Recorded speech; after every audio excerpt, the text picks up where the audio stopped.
और कृपया चेंज लेकर आए, क्योंकि अच्छा, बिल्कुल बिल्कुल, इस विषय में मुख्यमंत्री प्रधानमंत्री जी से बात करेंगे।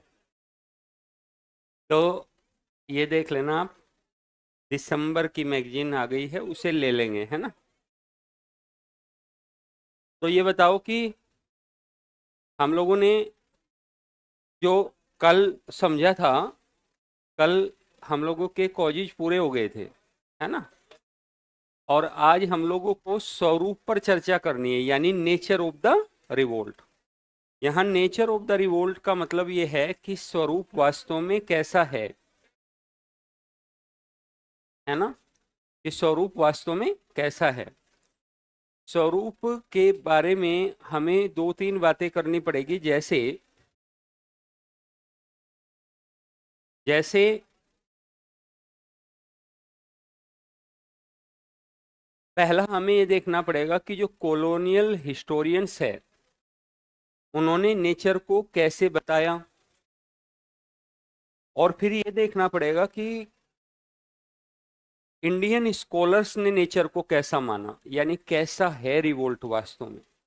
क्योंकि नेचर से रिलेटेड क्वेश्चंस भी पूछा गया है ना। आज हम बताएंगे कौन सा क्वेश्चन पूछा गया है नेचर से रिलेटेड, तो उसके बारे में भी बात करेंगे। ऑनलाइन वालों का बहुत बहुत स्वागत है, सबको Radhe Radhe, good morning, very good morning to all of you, बहुत स्वागत है सबका। तो एक बार देखते हैं हम कि कौन कौन से स्कॉलर्स है जो हमें इस संदर्भ में बात करते हुए दिखाई देंगे कि भाई कैसा है वास्तव में स्वरूप, स्वरूप कैसा है, nature of the revolt, nature of the revolt, विद्रोह का स्वरूप, क्रांति का स्वरूप। अब यहां पर हमें क्रांति के स्वरूप के बारे में दो भागों में बांटना पड़ेगा। मुख्य तत्व वैसे तो कई भागों में बांटते हैं हिस्टोरियंस जो है, कई भागों में बांटते हैं वो। लेफ्टिस्ट होते हैं, राइटिस्ट होते हैं, साथ ही साथ इंपीरियलिस्टिक होते हैं, जिनको आप कॉलोनियल भी बोल सकते हो। साथ ही साथ इंडियन स्कॉलर्स भी है। कैम्ब्रिज एक अलग ब्रांच है, कैम्ब्रिज ब्रांच वो अलग कहती है। बट मेरे हिसाब से वो यूपीएससी के ऑप्शनल वगैरह के लिए पढ़ना ही ज़्यादा रिलेवेंट होगा, क्योंकि उससे यहाँ तो दूर की बात है, यूपीएससी में भी कभी क्वेश्चन नहीं पूछा जाता है। तो विद्रोह का स्वरूप हमें मुख्यतः दो ही भागों में बांटकर देखना है। एक तो कॉलोनियल, जो थिंकर्स है, जो स्कॉलर्स है, या जो हिस्टोरियंस है, ये भी कह ले आप, हिस्टोरियंस, इन्हें कहेंगे हम औपनिवेशिक, औपनिवेशिक इतिहासकार, औपनिवेशिक इतिहासकार। एक है बच्चों इंडियन स्कॉलर्स, इंडियन स्कॉलर्स या इंडियन हिस्टोरियंस।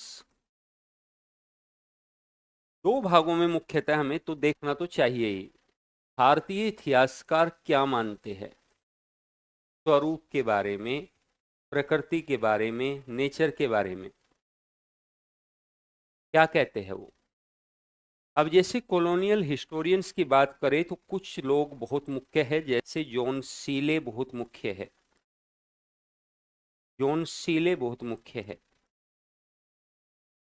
सीले,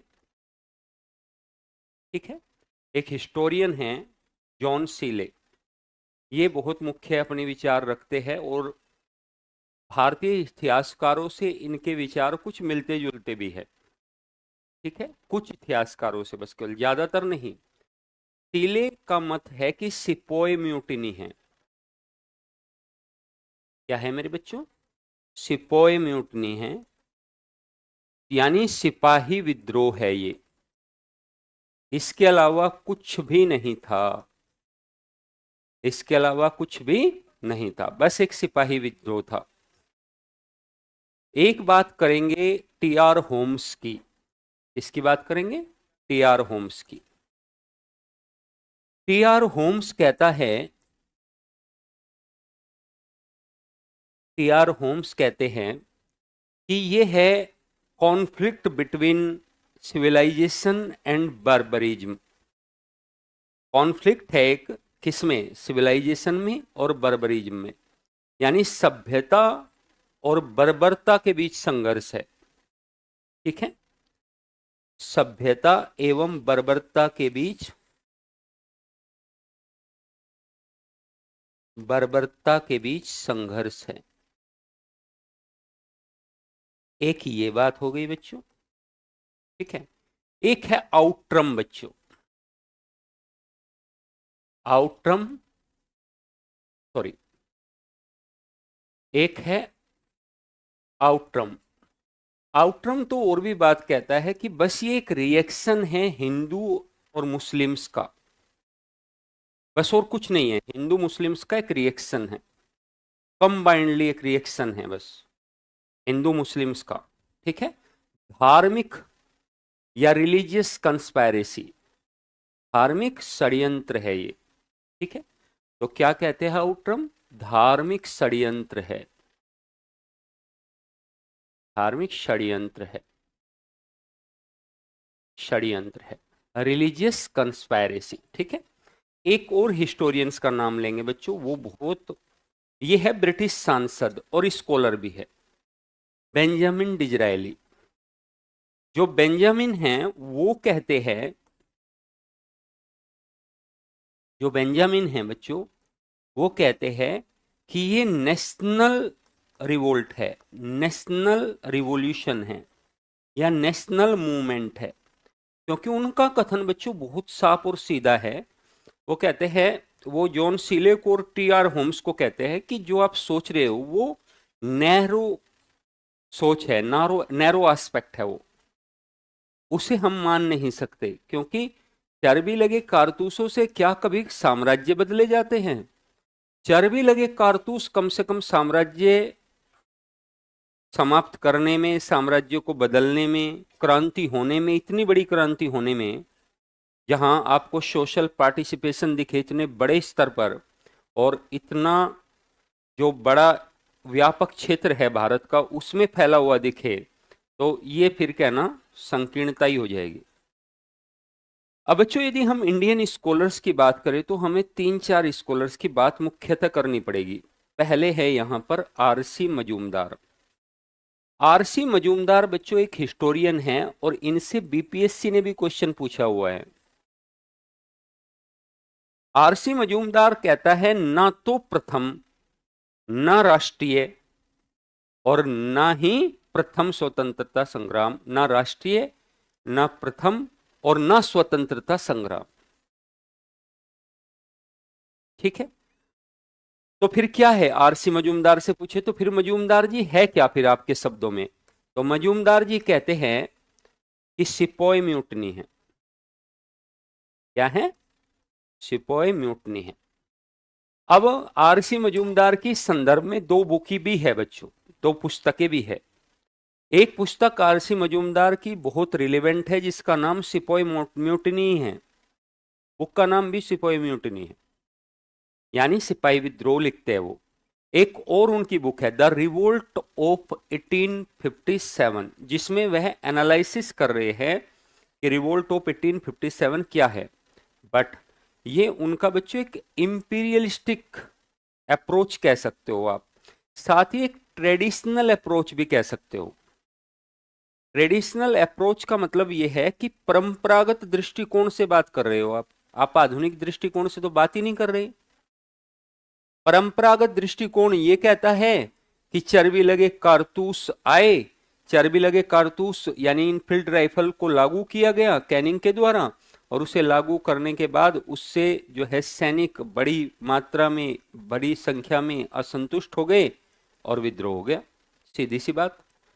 तो ये कहलाता है बच्चों एक नैरो एस्पेक्ट कह लो, या फिर क्या कह लो, ट्रेडिशनल अप्रोच कह लो इसको। ट्रेडिशनल अप्रोच भी कह सकते हैं। लेकिन ट्रेडिशनल अप्रोच बाद में धीरे धीरे खत्म हो गया जब इस पर बहुत शोध होने लगा। तो फिर ये बात निकल कर आई कि नहीं भाई, स्वरूप को न केवल इस बात से देखना पड़ेगा कि शुरू कैसे हुआ विद्रोह, बल्कि उसके पीछे के कारणों को 100 साल को खंगाल कर देखना पड़ेगा कि वास्तव में कौन कौन से कारण रहे उसके पीछे जिसके कारण विद्रोह हो गया। तो आरसी मजूमदार की बात नहीं मानी गई, मतलब उसकी उनकी बात को ज्यादा प्रश्रय नहीं दिया गया। एक है बच्चों अशोक मेहता। अशोक मेहता, अशोक मेहता कहते हैं राष्ट्रीय विद्रोह यानी कि नेशनल मूवमेंट। एक है प्रथम भारतीय स्वतंत्रता संघर्ष है, first Indian war of independence, ये है वीडी सावरकर। नाम सुना है? वीडी सावरकर है बच्चों। ये तीनों इसी कैटेगरी में आएंगे। एक वीडी सावरकर है, वीडी सावरकर है बच्चों, और एक है आपके पंडित जवाहरलाल नेहरू। पंडित नेहरू भी इस बारे में अपने विचार व्यक्त करते कहते हैं कि नेशनल मूवमेंट लग रहा है। क्या लग रहा है? नेशनल मूवमेंट है विस्तार के हिसाब से देखे तो। ये बात कह रहे हैं सारे लोग मिलकर। तो ये दो दृष्टिकोण हो गए। एक पॉइंट ऑफ व्यू तो हमारा ये है सोचने का, हम ऐसे सोच सकते हैं विद्रोह के स्वरूप को, है ना। एक दूसरा तरीका भी है जिसको हम नोट करेंगे। दूसरा तरीका बहुत सीधा और साफ है कि हम एक एक इनके कथन को पकड़ेंगे। जैसे इनका स्टेटमेंट है, जो स्टेटमेंट है किसका? टीआर होम्स का, कि भाई उसने यहां तक कितनी बड़ी बात बोल दी कि सभ्यता और बर्बरता के बीच संघर्ष है, कॉन्फ्लिक्ट बिटवीन सिविलाइजेशन एंड बर्बरिज्म।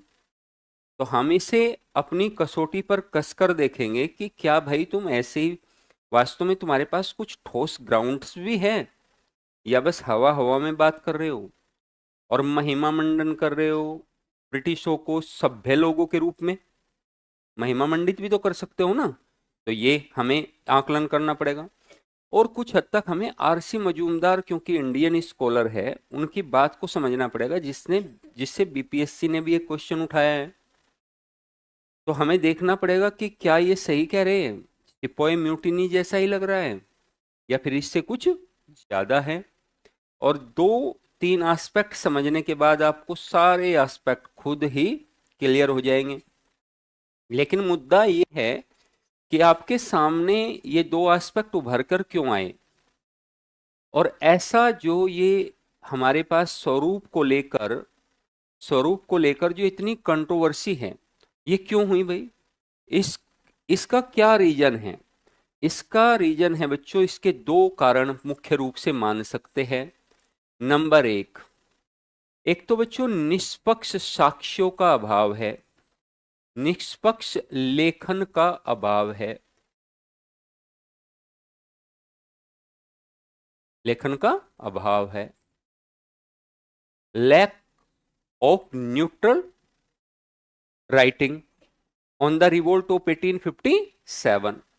ये एक बात है जहां निष्पक्ष हुआ ही नहीं बच्चों, क्योंकि किसी ने कॉलोनियल के रूप में लिख दिया और अपने विचार प्रस्तुत कर दिए, तो किसी ने भारतीयों के रूप में कर दिया, अपने विचार प्रस्तुत कर दिए। और दूसरा, किसी भी इतिहासकार में एक समग्र दृष्टिकोण का अभाव है कि सारे दृष्टिकोणों को देख ले, बात कर लो, फिर तुम सारे दृष्टिकोण को देखो। तो समग्र दृष्टिकोण का अभाव है, यानी एक ऐसी अप्रोच का अभाव है बच्चों जो हमें सही बात कह दे, तटस्थ कह दे, निष्पक्ष कह दे। समग्र दृष्टिकोण का अभाव है। यदि लेखन स्पष्ट रूप से हो जाता, क्लियरिटी के साथ हो जाता, तो फिर ये अप्रोच देखने को हमें ना मिलती। परंतु निष्पक्ष इतिहास लेखन के बारे में आपको पता है, कंट्रोवर्सी है ही। इतिहास लेखन के मामले में कंट्रोवर्सी हमेशा रहती है। साम्राज्यवादी अलग चीजें लिख देगा, वह ब्रिटिश साम्राज्य को महिमा मंडित करेगा, भारतीय स्कॉलर अलग चीजें लिखेगा। वास्तविक जो रीजन्स है वो बताने में सफल नहीं होगी, क्योंकि आप भी देखो किसी ना किसी विचारधारा से आखिरकार आप भी जो समकालीन विचारधारा है, किसी ना किसी विचारधारा से प्रभावित हुए बिना नहीं रह सकते। ऐसे इतिहासकार बहुत कम मिलेंगे जो न्यूट्रल हो, जो निष्पक्ष हो। इसे मानते हो या नहीं? हर व्यक्ति तो किसी ना किसी तरफ थोड़ा बहुत झुका ही होता है, मानते हो या नहीं? और इस टाइम पर ये स्थिति है जब फुल डेमोक्रेटिक वैल्यूज है, और उस टाइम पर तो डेमोक्रेटिक वैल्यूज भी नहीं थी और कॉलोनियल रूलर भी था, सॉरी बच्चों। तो ये अपने आप में निष्पक्ष साक्ष्यों का अभाव की बात है, और समग्र दृष्टिकोण नहीं है किसी भी हिस्टोरियंस के पास में। इसके कारण ये समस्या उभर कर आई, ये कंट्रोवर्सी उभर कर आई। क्लियर हुआ? तो ये स्वरूप को लेकर हमें कुछ बातें करनी है। एक तो आज इससे क्वेश्चंस की संभावना रहती है कि भाई संभावना है कि वहां से कोई उठा करके, क्योंकि यूपीएससी का तो ट्रेडिशन है, किसी भी एक कोटेशन को उठाएंगे और डाल देंगे स्टेटमेंट को, और फिर उसका एनालिसिस करने की बात करेंगे। एनालिसिस बहुत सिंपल होता है, आप दोनों विचारधारा पक्ष में तर्क और विपक्ष में तर्क लिख दो, और नीचे लिख दो आपको जो लग रहा है वास्तव में। बात समझे? अपना पॉइंट ऑफ व्यू बता दो उसे, हो गया। यानी ये कुल मिलाकर एक अप्रोच हो गया लिखने का इस तरीके के क्वेश्चंस को, जो हम अब देख लेंगे। एक तो बात यह है, कल दूसरी बच्चों हमने बहुत डिटेल के साथ इकोनॉमिकल कोजिज पर बात की थी और मिलिट्री कोजिज पर बात की थी। इमीडिएट कोजिज पर बात शायद नहीं कर पाए थे, थोड़ा सा 4-5 लाइन हमें लिखनी है, और उसके बाद थोड़ा सा एक्सपेंशन 5-6 लाइन्स में हमें लिखना है कि एक्सपेंशन कैसे हुआ, और सीधे आ जाना है स्वरूप पर। ठीक है? और हमें स्वरूप को समझ लेना है। ठीक है? क्योंकि एक्सपेंशन को कभी भी ये बैठ के मत बताने लग जाना कि देखो यहाँ से विद्रोह का नेता ये था, क्योंकि ये मेंस का पॉइंट ऑफ व्यू है ही नहीं, है ना? ये मेंस वाला अप्रोच नहीं है। बस आपको भाषा शैली के अनुसार बता देंगे कि दिल्ली से कैसे शुरू हुआ और कैसे विद्रोही कहाँ पहुंच गए, मेरठ से दिल्ली पहुंच गए, और विद्रोह के मेरठ से दिल्ली पहुंचने के बाद विद्रोहियों के रिबेल्स के फिर क्या हो गया, विद्रोह वहां पर बहादुर शाह जफर को नेता बना दिया गया, और विद्रोह का देखते ही देखते प्रसार हो गया झांसी, कानपुर, है ना, फिर जगदीशपुर बिहार, उधर लखनऊ पहले ही हो गया था बच्चों, फिर जगदीशपुर बिहार हो गया। बिहार की घटना 12 जून की है। कितना है बच्चों? 12 जून, 12 जून की है। तो लिखते हैं बच्चों एक एक करके इन्हें। पहले आपने समझ लिया था ना पूरा, समझ लिया पूरा, क्लियर हो गया? बस अब आपको इसको जब नोट कराएंगे ना तो आपके दिमाग में आता चला जाएगा, और कहीं कहीं हम हिस्टोरियंस को कोड भी कर देंगे। हमने 2 ही भागों में बांटा, हम फिर बता रहे हैं, हम इसको 4-5 भागों में भी बांट कर बता सकते हैं, बट उसका कोई भी अर्थ आपके लिए नहीं है। फालतू कंटेंट भी नहीं देने की आवश्यकता है, क्योंकि उससे भी तुम लोग दिग्भ्रमित हो जाओगे, है ना, कि भाई अब कैम्ब्रिज वाला बताए। ठीक है? तो ये अलग चीज है। अच्छा ठीक है बेटा। सर पीडीएफ के द्वारा एक लघु व दीर्घ उत्तरीय प्रश्न का प्रारूप एवं उत्तर लेखन दिया जाए ताकि आंसर राइटिंग करना आ जाए। बिल्कुल दे दिया जाएगा, बिल्कुल लॉजिकली बात है, और आपको एक आध दिन के अंदर अंदर प्रोवाइड करवा देते हैं। ठीक है? एक मॉडल टाइप का आंसर कि भाई ये होना चाहिए, है ना, एक आइडियल आंसर कि ऐसा होना चाहिए। वैसे बच्चों हम आपको बता दें आंसर राइटिंग में क्या करेंगे, सारे बच्चों को, जैसे ऑनलाइन वाले बच्चे भी है, जो बच्चों जो शॉर्ट टाइप का आपका क्वेश्चन होगा, जो 8 मार्क्स में होगा, है ना, या 7 मार्क्स में होगा, इसमें ज़्यादा अंतर नहीं है। इसमें बच्चों आपको क्या करना है, इसमें आपको 90 से 100 शब्दों को लिखना है। ठीक है? ध्यान रखेंगे इस बात को। और इसमें भूमिका और कंक्लूजन, यानी कि भूमिका और निष्कर्ष नहीं लिखने बच्चों, दोनों, ना तो भूमिका लिखनी और ना ही निष्कर्ष लिखना बच्चों, ना ही निष्कर्ष लिखना, ये दोनों ही नहीं लिखने। अब बच्चों यदि बात करें हम 38 मार्क्स के क्वेश्चंस की, 38 नंबर के क्वेश्चन की, तो बच्चों आप इसमें 320 से लेकर 350 के बीच में अपने आंसर को समेटने की कोशिश करें। इतने वर्ड्स के बीच में ही क्वेश्चंस को समेटे। इसमें बच्चों इंट्रो आप लिखेंगे, क्या लिखेंगे? इंट्रो लिखेंगे, इसमें कंक्लूजन भी आप लिखेंगे। डायग्राम भी दे सकते हो, बिल्कुल डायग्राम तो इसमें भी दे सकते हो, कहीं आपको लगे तो दे दो। अब वो जैसे सोशल पार्टिसिपेशन पूछ लिया जाए दे दो, है कि नहीं, तो ऐसे दे सकते हो।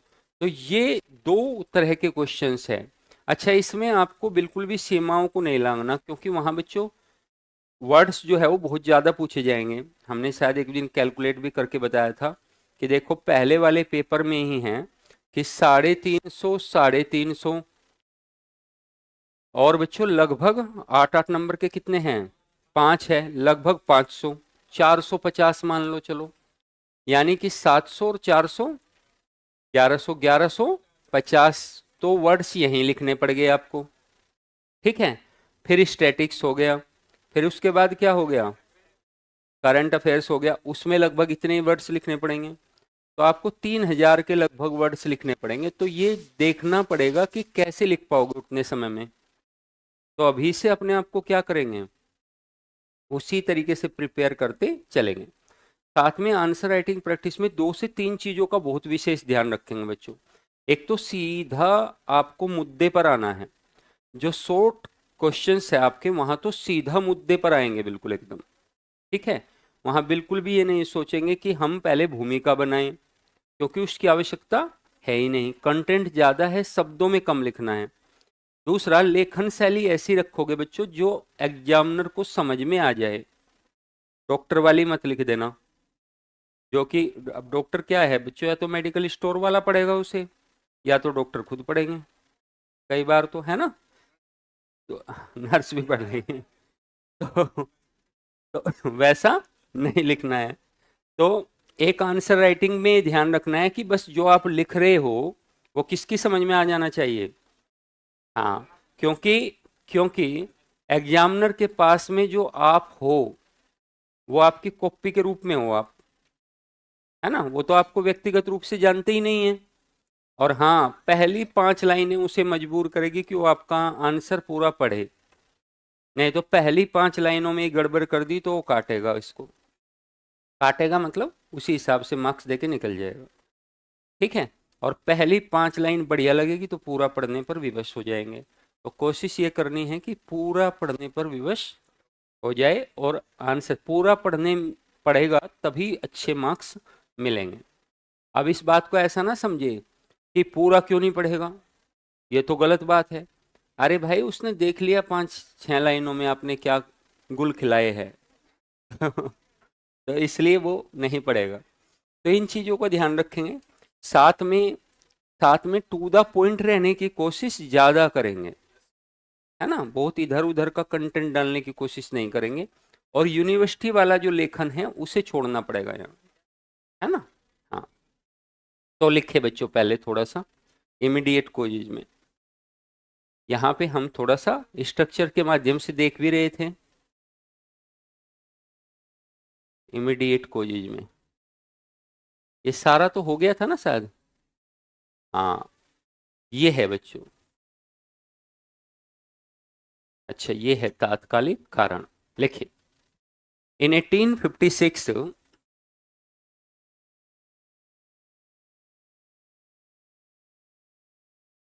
in 1856 lord canning in 1856 lord canning came in India as the new governor general।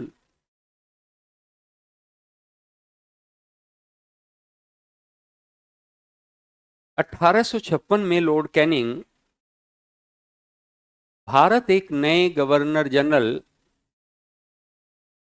के रूप में पहुंचे।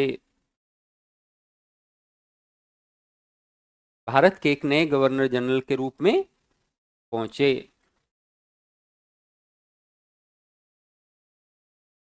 बिफोर कैनिंग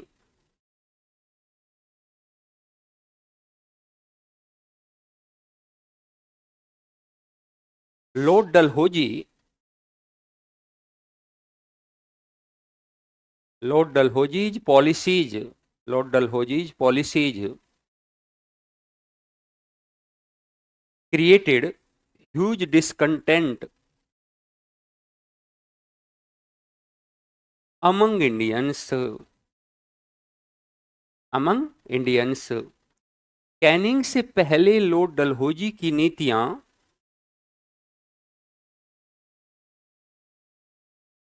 लॉर्ड डलहौजी की नीतियों ने भारत में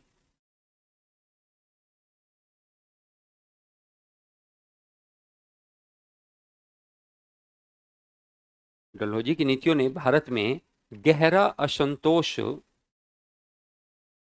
उत्पन्न कर दिया था, गहरा असंतोष उत्पन्न कर दिया था।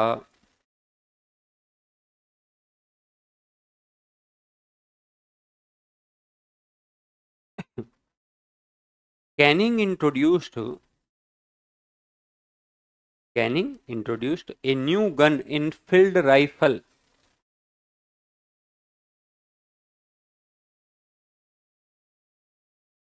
In Indian army. Lord Canning ने भारतीय सेना में एक नई बंदूक इनफील्ड राइफल लागू कर दी।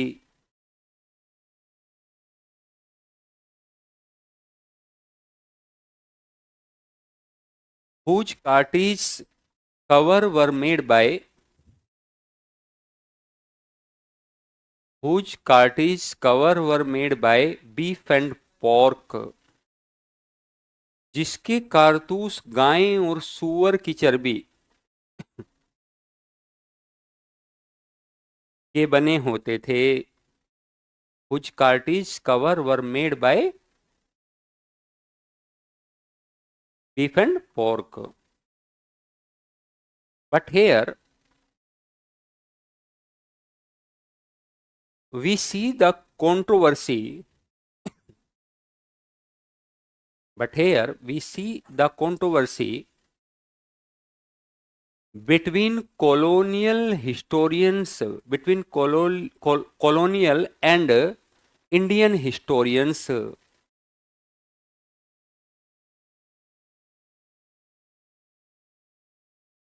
परंतु यहां हम उपनिवेशवादी और भारतीय इतिहासकारों में, परंतु यहां हम उपनिवेशवादी और भारतीय इतिहासकारों में विवाद देखते हैं।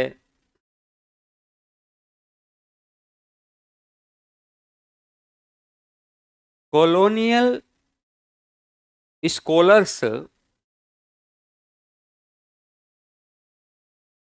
rejected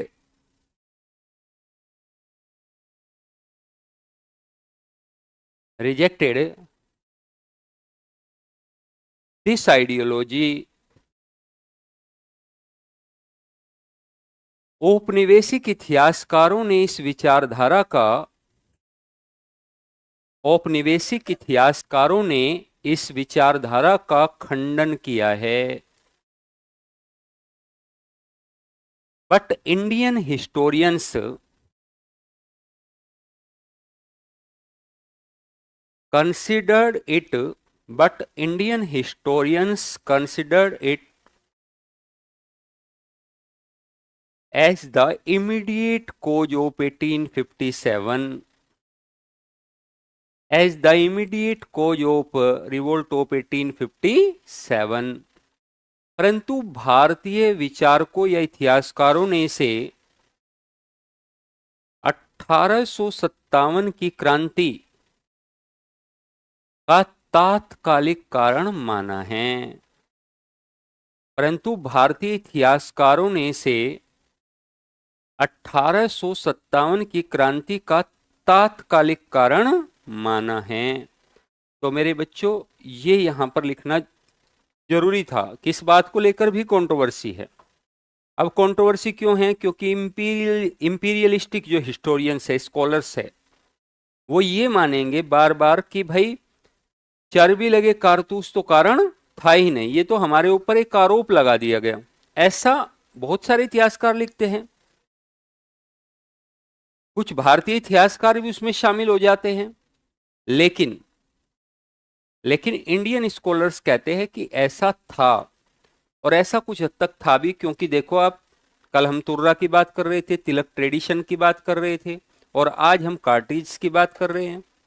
कर रहे हैं कि नहीं कर रहे हैं? ठीक है। It can be said that, next point, it can be said that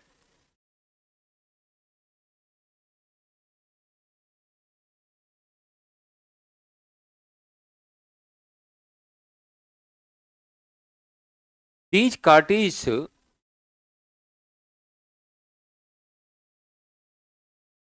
created dissatisfaction among soldiers. It can be said that, it can be said that यह कहा जा सकता है कि these cartridges created dissatisfaction among soldiers. ऐसा कहा जा सकता है कि इन कारतूसों ने सिपाहियों के बीच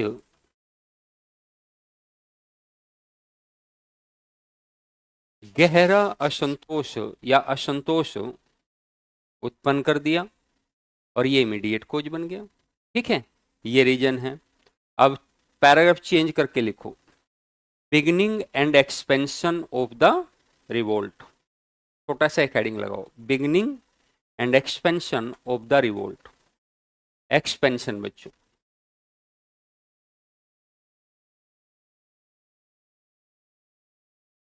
अच्छा बच्चों यहाँ पे एक पॉइंट ये भी डाल सकते हो, देखो हमने बताया भी है कि कैनिंग ने डलहौजी को जिम्मेदार बताया था, है ना। उन्होंने कहा था कि पॉलिसीज ऑफ डलहौजी जो है वो रेस्पॉन्सिबल है किसके लिए? रिवोल्ट के लिए। बट उसने खुद एक गलती कर दी, यदि हम माने तो सही रूप से। तो ये बस इमीडिएट कोज में लिखना है, बस 2 पॉइंट ऑफ व्यू लिखने हैं। अगला पॉइंट लिखो क्या? बिगिनिंग ऑफ द रिवोल्ट लिखे, 2-3 पॉइंट लिखेंगे। ऑन 29 मार्च, आपको पता भी है इनके बारे में। बिगिनिंग कैसे हुई बच्चों? मंगल पांडे से। ऑन 29 मार्च की बात है, ऑन 29 मार्च 1857। कहा? बैरकपुर इन्फेंट्री, बंगाल, बंगाल की बैरकपुर छावनी में। और बच्चों 34th रेजिमेंट्स के जो सोल्जर थे वो थे मंगल पांडे, और मंगल पांडे ने बच्चों चर्बी लगे कारतूसों का प्रयोग करने से इनकार कर दिया, और एक विद्रोह हो गया। और कहते हैं इन्होंने 2 ब्रिटिश अधिकारियों को गोली से मार दिया, जिसमें से जनरल बाग थे और जनरल ह्यूसन थे। एक जनरल बाग हैं और एक जनरल ह्यूसन है, जनरल ह्यूसन है बच्चों। ये दोनों को इन्होंने मार दिया, जिससे कहते हैं ब्रिटिशों ने इसे दबाने के लिए बच्चों मंगल पांडे को गिरफ्तार कर लिया, और 8 अप्रैल, याद है, 8 अप्रैल 1857 में इन्हें फांसी दे दी गई। इसके बाद बच्चों विद्रोह की घटना कोई भी 2 महीने नहीं घटी। ऑन 10 मई 1857, ऑन 10 मई 1857 में विद्रोह की घटना घटी। कहाँ? मेरठ में। और मेरठ में बच्चों एक विद्रोह फैल गया, सैनिक भी बगावत पर उतर आए, और इसे लीड करने का काम कर रहे थे कदम सिंह। कौन कर रहे थे? कदम सिंह। देखते ही देखते विद्रोह फैलने लगा और मेरठ से ब्रिटिश साम्राज्य को उखाड़ दिया गया। 11 मई को ब्रिटिशर्स, सॉरी रिबेल्स, 11 मई को रिबेल्स बच्चों कहाँ पहुंचे? दिल्ली पहुंचे, और मीट टू मुगल बादशाह बहादुर शाह जफर। और बहादुर शाह जफर से मिलकर उन्होंने उन्हें leader of the revolt and बादशाह ऑफ द हिंदुस्तान क्या कर दिया? घोषित कर दिया, और उन्हें मुगल सिंहासन पर बैठाया। और बहादुर शाह जफर ने बख्त खान को अपना कमांडर घोषित कर दिया। बख्त खान ने काउंसिल बनाई, अब ध्यान से सुनो। Bakht Khan set up a council for the coordination among rebels among the leaders of 1857। अब कोऑर्डिनेशन पैदा करने के लिए बच्चों एक ये जो बनाई गई काउंसिल, कहते हैं ये काउंसिल काम ही नहीं कर पाई, क्योंकि इस काउंसिल में स्थिति ये थी, क्योंकि जब विद्रोह उभरा तो पहली तो बात, दिल्ली पहुंचे कौन इतनी जल्दी, और दिल्ली पहुंचकर बहादुर शाह जफर से कौन मिले, और अपने अपने हित सबके अलग अलग भी थे, यानी अपने अपने क्षेत्र अलग थे, अपने अपने हित अलग थे। तो इसलिए कहते हैं ये काउंसिल सक्सेस हो ही नहीं पाई और एक साथ विद्रोह हो ही नहीं पाया। अब भारतीयों के काउंसिल से पहले भी यदि हम देखें तो भारतीयों ने तो बच्चों विद्रोह की जो डेट थी वो 31 मई घोषित की थी, याद है? 31 मई का दिन घोषित किया था 1857 की, इस दिन सब लोग एक साथ विद्रोह करेंगे, लेकिन हो पाया? नहीं हो पाया। विद्रोह तो 29 मार्च में ही भड़क गया, 29 मार्च में ही भड़क गया, और 10 मई में तो बहुत ज्यादा भड़क गया दिल्ली में, और 4 जून में बच्चों, 4 जून में झांसी में भड़क गया, है ना, और कानपुर, और 5 जून तक आते आते झांसी, कानपुर, लखनऊ चपेट में आ गए, और इसके बाद 12 जून को जगदीशपुर चपेट में आ गया, यानी बिहार। तो विद्रोह का विस्तार उत्तर भारत के क्षेत्रों में होने लगा। बाद में बच्चों मथुरा, मथुरा के बाद राजस्थान, आसाम, इन सब क्षेत्रों में, राजस्थान बच्चों, आसाम, इन सब क्षेत्रों में विद्रोह फैलने लगा, इन सब क्षेत्रों में विद्रोह फैलने लगा। अब लेकिन बच्चों उत्तर भारत में हम पंजाब को छोड़ेंगे, और इधर बच्चों हम बंगाल को, कैलकाटा को छोड़ेंगे, और नीचे बच्चों हम मद्रास को छोड़ेंगे, और बच्चों मद्रास के ऊपर ही हम यदि देखें बॉम्बे में, ओ सॉरी महाराष्ट्र में हम बॉम्बे को छोड़ेंगे। यहां बच्चों विद्रोह नहीं हुआ।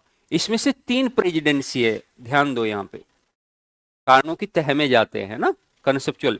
इन 3 प्रेसिडेंसी में बच्चों विद्रोह नहीं होता, पंजाब में नहीं होता। पंजाब में इसलिए नहीं होता क्योंकि पंजाब का अधिग्रहण अभी अभी हुआ है, और सिख चले गए कहां? ब्रिटिश आर्मी में, तो यहां भी अधिग्रहण देखने को नहीं मिलता। यानी कैलकाटा, मद्रास और बॉम्बे, 3 प्रेसिडेंसी में विद्रोह की स्थिति हम नहीं देखते, अछूते रहे ये। मद्रास उस समय इतना बड़ा था बच्चों, मद्रास प्रेसिडेंसी, कि उसे साउथ के मैक्सिमम भाग उसमें उसमें कवर हो जाते थे। तो इसलिए साउथ इंडिया में, तभी तो कहते हैं ना, साउथ इंडिया में विद्रोह फैला ही नहीं। कलकत्ता में घटना नहीं देखी गई, कभी सुना कलकत्ता से कोई विद्रोह का नेता? मद्रास में स्थिति नहीं देखी गई, पंजाब में स्थिति नहीं देखी गई। इन क्षेत्रों को छोड़ दे तो लगभग सारे भारत में विद्रोह की स्थिति बनी, लेकिन एक एक समय पर नहीं, ना कोऑर्डिनेशन के साथ, बल्कि अलग अलग समय पर, और विद्रोह को बड़े आसानी से दबा दिया गया। विद्रोह असफल हो गया और ब्रिटिशर्स फिर से लीड करने लगे। तो ये बच्चों एक छोटी सी बात है जो हमें थोड़ा सा 3-4 लाइनों में लिखनी पड़ेगी, लिख ले। पहला point, on 29 March 1857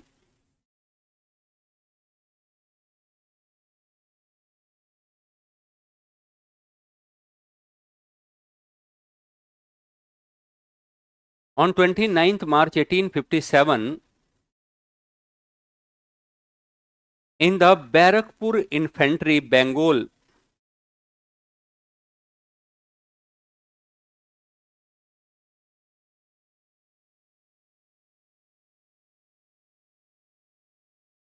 in the Barakpur Infantry, Bengal, Mangal Pandey,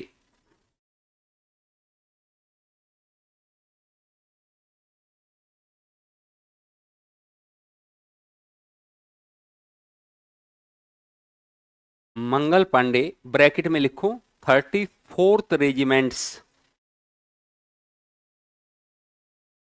refused the use of cartridge।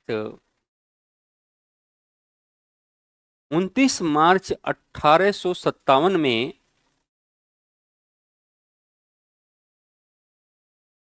Bengal, 29 मार्च 1857 में बंगाल की बैरकपुर छावनी की 34वीं बटालियन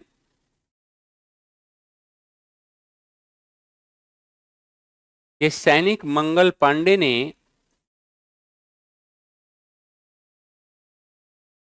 कारतूसों के प्रयोग से इनकार कर दिया।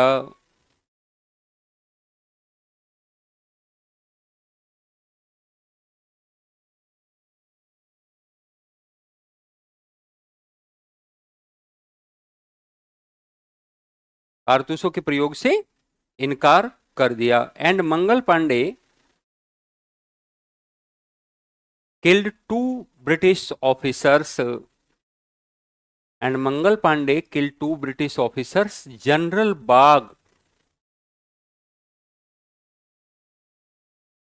बाग and Hewson.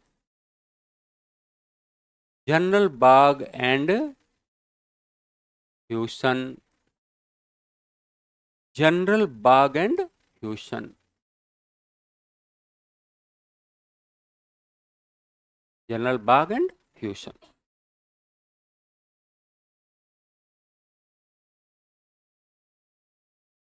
But on 8th April 1857, Mangal Pandey was arrested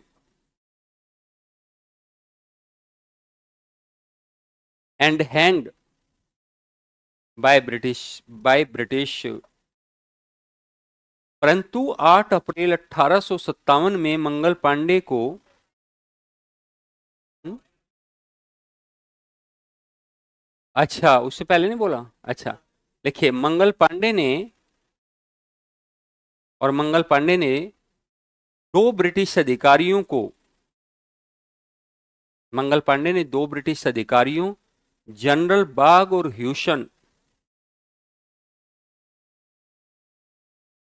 की हत्या कर दी।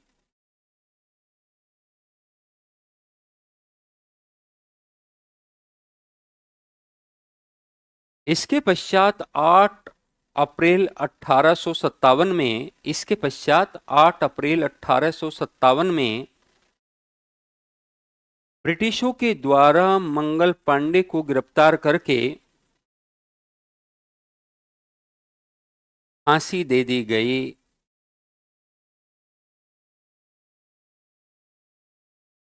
This is the first incident of 1857, revolt of 1857।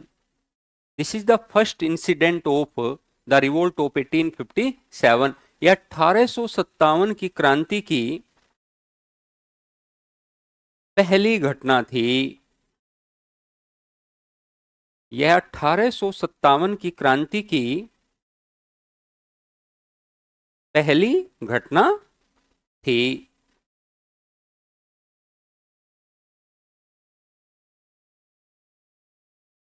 But the revolt was really started.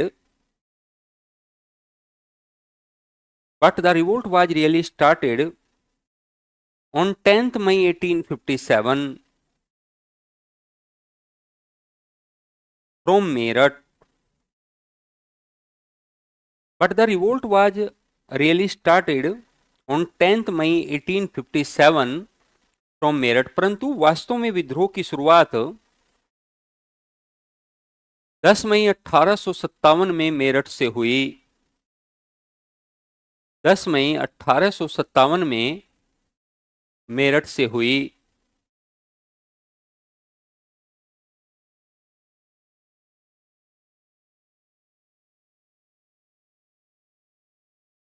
Here, Kadam Singh was the leader of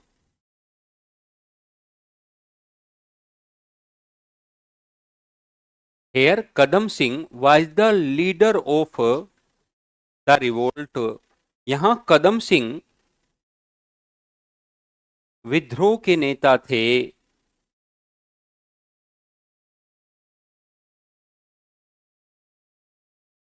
कदम सिंह विद्रोह के नेता थे। On 11th May 1857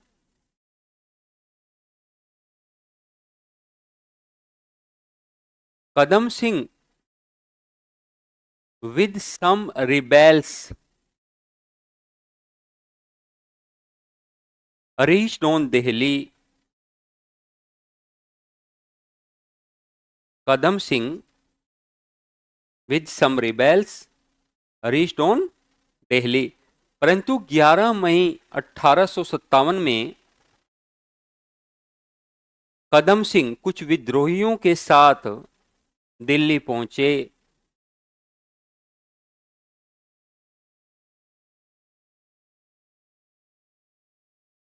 and rebels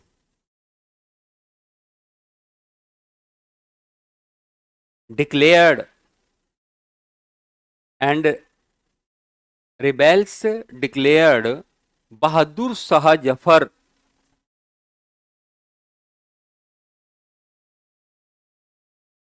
as the leader of this revolt. Bahadur Shah Jafar as the leader of this revolt. Bahadur Shah Jafar as the leader of this revolt and Badshah of Hindustan. बादशाह of Hindustan. और विद्रोहियों ने बहादुर शाह जफर को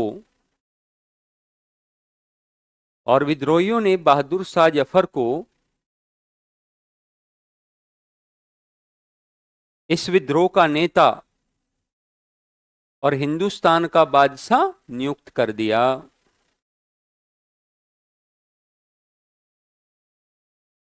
At that time, commander of Bahadur Shah was Bakht Khan.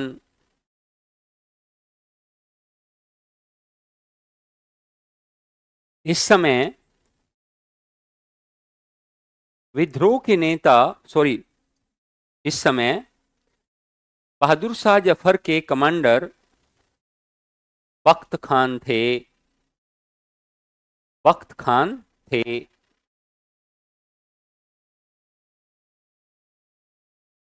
Bakht Khan established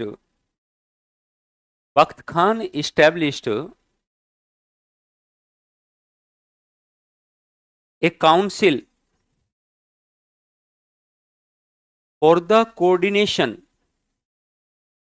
council for the coordination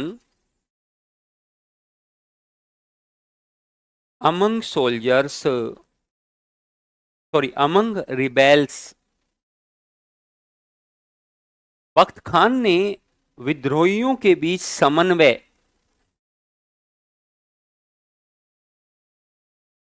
स्थापित करने के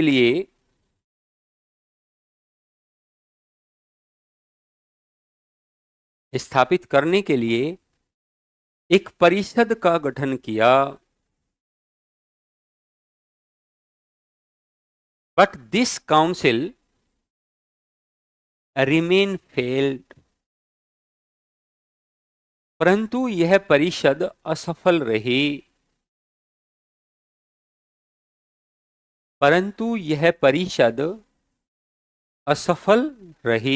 परिषद सफल नहीं हो पाई क्योंकि क्षेत्र अलग अलग थे, उद्देश्य अलग अलग थे। नहीं समझे बच्चों? ज्योग्राफिकल जो अपनी अपनी कंडीशन थी वो अलग अलग थी सबकी, और सबके उद्देश्य ऑब्जेक्टिव्स भी अलग अलग थे। तो कहां से सक्सेस हो पाती है? हो ही नहीं पाई। तो इसलिए ये तो हो गया फेल। बट आफ्टर दैट बच्चों we see the expansion of revolt in the north Indian places, जैसे कि झांसी, कानपुर, इलाहाबाद, बरेली, ठीक है, और बच्चों मथुरा, और यहीं पर जगदीशपुर बिहार भी 12 जून में। ठीक है, लिखिए after that the revolt was expanded. After that the revolt was expanded in north India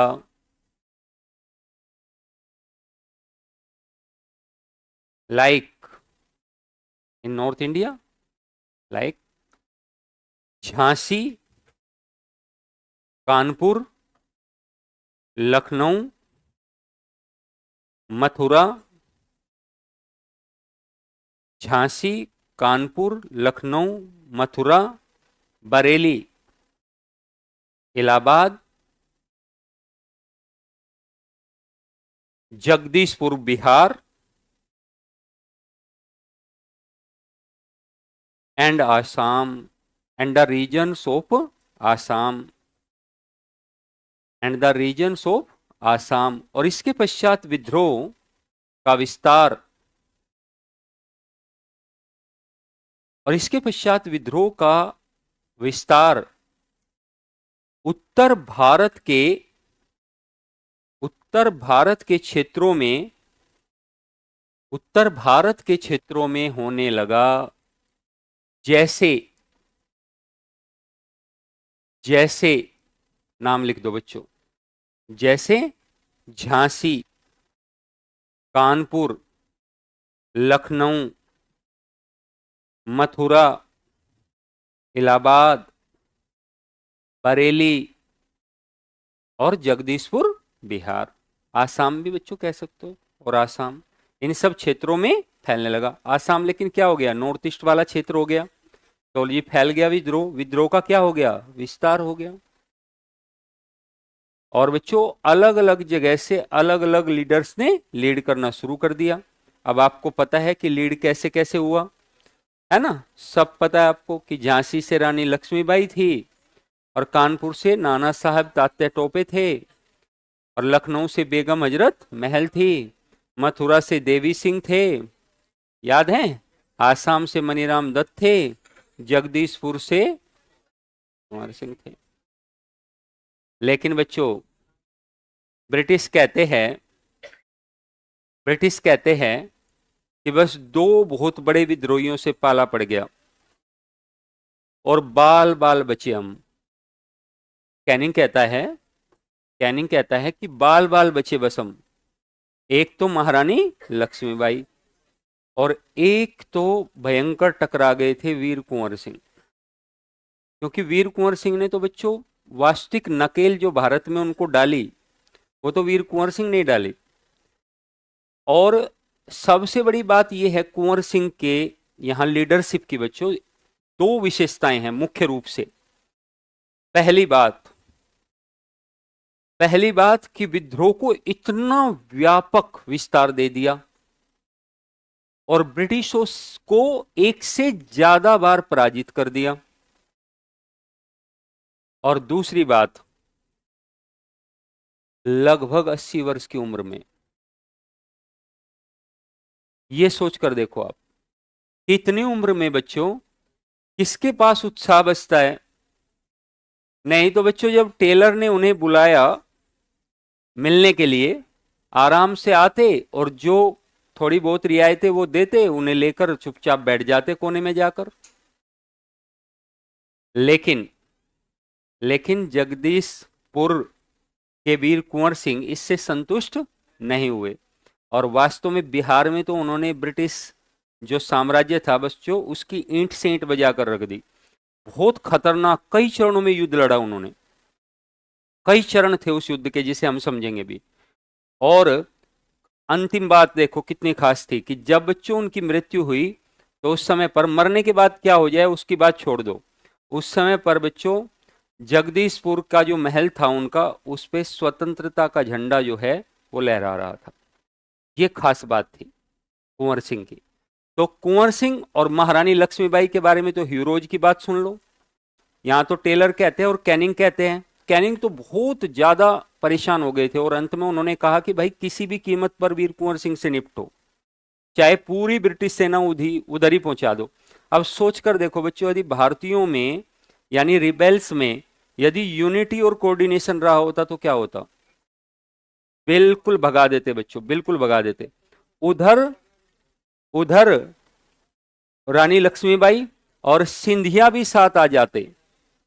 कल बता रहे थे ना हम सिंधिया के बारे में, तो बच्चों कैनिंग ने यह कहा कि यदि सिंधिया भी ज्वाइन कर लेंगे तो फिर तो सामान बांधना पड़ेगा। तो एक कारण मुख्य रूप से आप ये समझो कि कोऑर्डिनेशन और यूनिटी से विद्रोह सफल हो जाता। लेकिन बच्चों, हमारे पास कोई ऐसी विचारधारा, कोई ऐसी प्रोग्रेसिव सोच नहीं थी बच्चों, जिसे हम ये कहे, कोई ऐसी आइडियोलॉजी नहीं थी जिससे हम अपने राष्ट्र को एक सूत्र में बांध पाते आगे, है ना। तो इतिहासकार यहां आकर चुप हो जाते हैं कि यदि ये सक्सेस हो भी जाते तो विद्रोह में अपनी अपनी भूमिका से प्रसन्न होते, और प्रसन्न होने के बाद में शायद आपस में लड़ना शुरू कर देते। और जो राजतंत्र 1757 से जो राजतंत्र यानी कि मोनार्की और थियोक्रेसी को समाप्त किया गया है, वो बच्चों रीस्टेब्लिश्ड हो जाता कहीं ना। यस और नो? तो कुछ इतिहासकार ये बात मान लेते हैं, हालांकि बच्चों ये हाइपोथेटिकल बात है, कि अच्छा हुआ विद्रोह सफल नहीं हुआ। बट इसका मतलब आप समझ गए होंगे हम क्या कहना चाहते हैं, क्योंकि कोई भी नेशनल आइडियोलॉजी, राष्ट्रवादी विचारधारा, नेशनलिस्ट आइडियोलॉजी इनके पास नहीं थी। ठीक है, तो इसके कारण विद्रोह असफल रहा। अब असफलता के कारण बच्चों क्या क्या थे? पहले असफलता के कारण लिखोगे या पहले स्वरूप लिखोगे? स्वरूप लिखोगे तो स्वरूप लिखो, कौन रोक रहा है? ये क्रांति का विस्तार हो गया बच्चों, इस क्रांति का स्वरूप लिखो लो। स्वरूप में पहले वो बनाओ, कौन सा? वो जो पहले बनाया था। ठीक है, कहाँ है वो? ढूंढो उसे।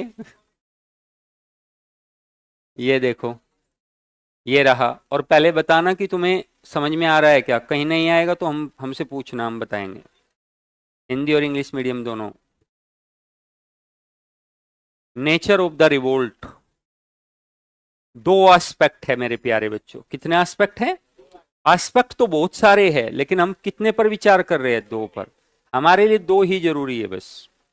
ठीक है, एक कौन सा है? कॉलोनियल, और दूसरा कौन सा है? इंडियन बेटा।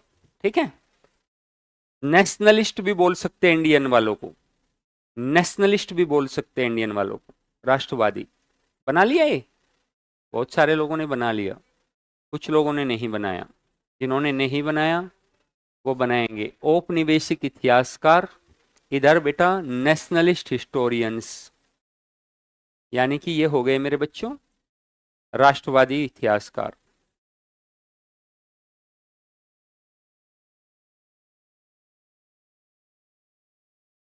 इसे ऐसे भी कह सकते हैं, इतिहासकारों में क्या है? मतभेद है या कंट्रोवर्सी है। और देखो कॉलोनियल जो हिस्टोरियंस है वो क्या क्या कहते हैं, तो जॉन सीले को कोड कर दो, टी.आर. होम्स को कोड कर दो, आउटरम को कोड कर दो, बेंजामिन डिजराइली को कोड कर दो, है ना बच्चों।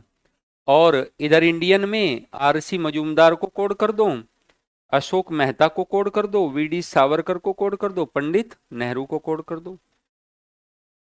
बता सकते हो? इसे शब्दों में भी लिख सकते हो, तुम्हें खुद लिखना है। लिख लोगे? नहीं? नहीं, कौन बोला?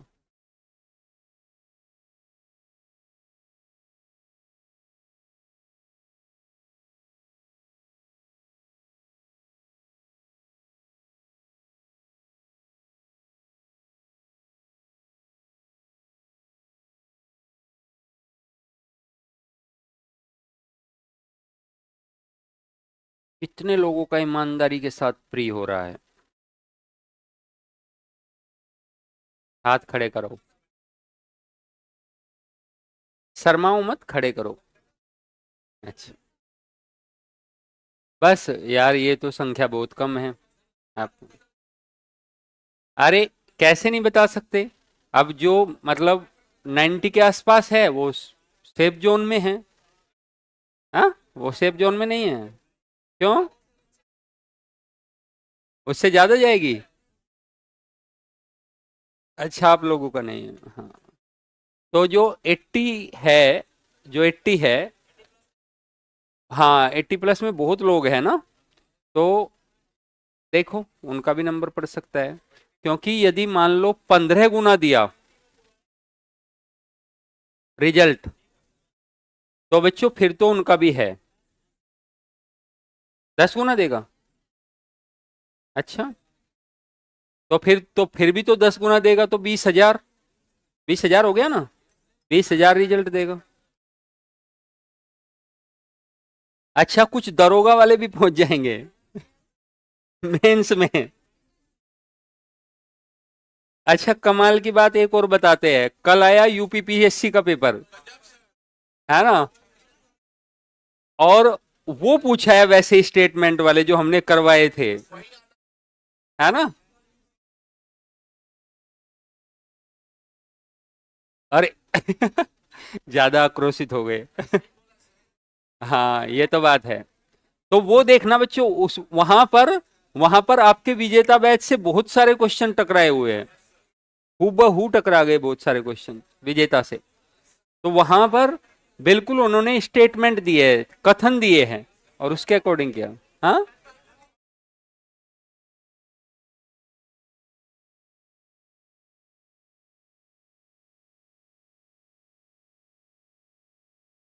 नहीं ऐसा नहीं। आपका गृह राज्य है भाई, है ना।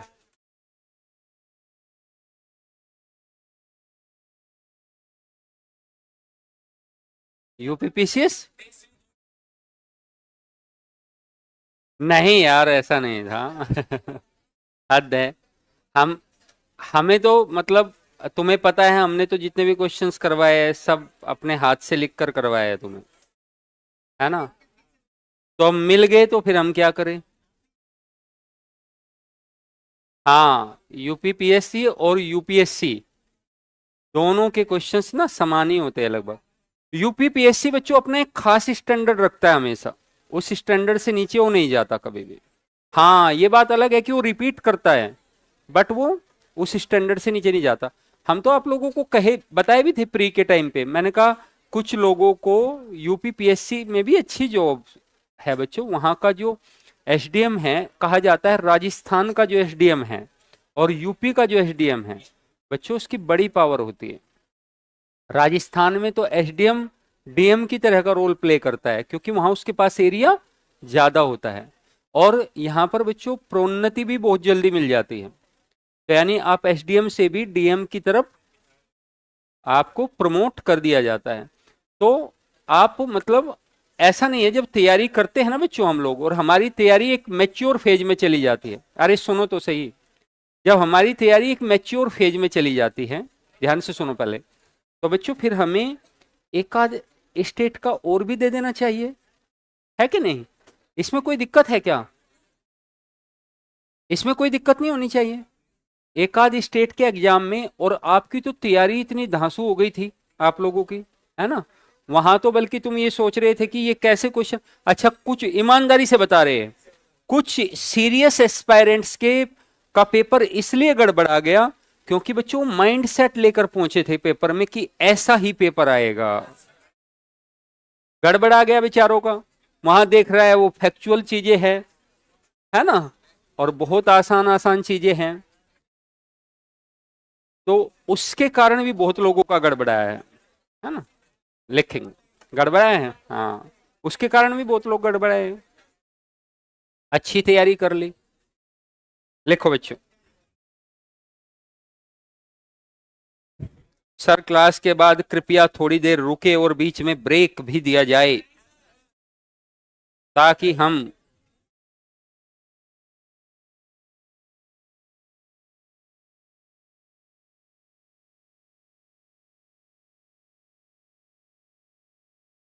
अच्छा अच्छा देखो ये तुम्हारे ही फायदे की बात है कि बिल्कुल एकदम कंटिन्यूटी के साथ में आप पढ़ना शुरू कर देते हो, है ना, ये तो अच्छी बात है। तो ये तो, रही बात हमसे बात करने की, तो अभी टाइम मिलेगा, आगे क्लास का टाइम बढ़ेगा, फिर टाइम मिलेगा आप लोगों को। मान लो 2.5 घंटे क्लास होगी तो छोटा सा ब्रेक तो मिलेगा ही फिर, तो तब हो जाएगा। साथ में हम क्लास में भी बहुत सारी बातें तो तुम्हें बताते ही रहते हैं, आंसर राइटिंग को लेकर। लिखो बेटा इसमें स्वरूप को लेकर, हो गया। अब ऐसा बनाओ एक स्ट्रक्चर, ये समझ में आ गया। ये लो बच्चों, यहां बनाओ क्रांति का दो स्वरूप, क्रांति के क्रांति का स्वरूप और टू एस्पेक्ट्स। यहां पर ये बिल्कुल अलग एस्पेक्ट है, वो अलग तरीके का एस्पेक्ट है, ये अलग है, इसको भी अलग से बनाना है। दो आयाम है बच्चों, टू एस्पेक्ट्स है। यहां पर जो टू एस्पेक्ट्स है वो कौन कौन से हैं? एक तो बच्चों अधिकतर इतिहासकार जो है वो नेशनल मूवमेंट कहते हैं, लेकिन ब्रिटिश इतिहासकार इसे क्या मानते हैं? सिपॉय म्यूटिनी और संघर्ष मानते हैं। ये संकीर्ण दृष्टिकोण है और ये ब्रॉड अप्रोच है बच्चों। ये संकीर्ण है और ये ब्रॉड है। ऐसे बनाओ, एक नैरो एस्पेक्ट है और एक संकीर्ण है बच्चों। सॉरी, एक नैरो है और एक ब्रॉड है। एक व्यापक दृष्टिकोण है और एक संकीर्ण दृष्टिकोण है।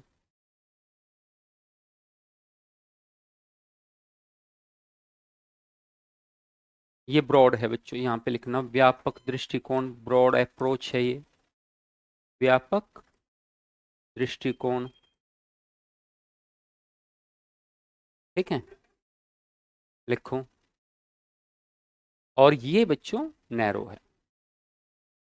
अब इसको थोड़ा सा समझकर फिर लिखते हैं एक बार, लैंग्वेज में कैसे लिखेंगे, है ना? कैसे शुरू करोगे अपनी बात स्वरूप को लेकर?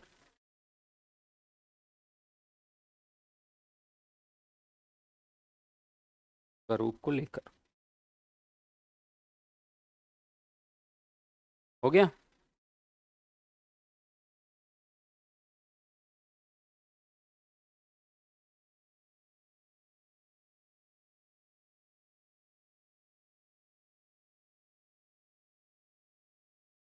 क्या हो गया? अंदर जाके दो तो नहीं चले गए? देखना पड़ेगा। कुछ लोग इकट्ठे भी चले जाते हैं कई बार। देखो बच्चों, विद्रोह के संबंध में, हाँ बेटा लिखो।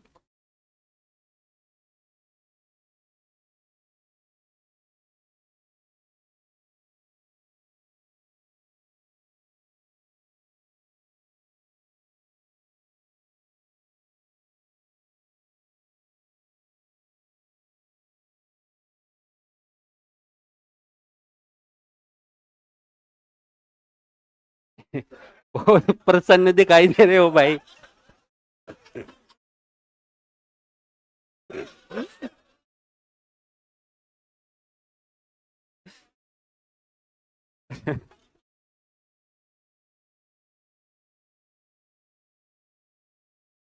उसकी चाल में खनक थी।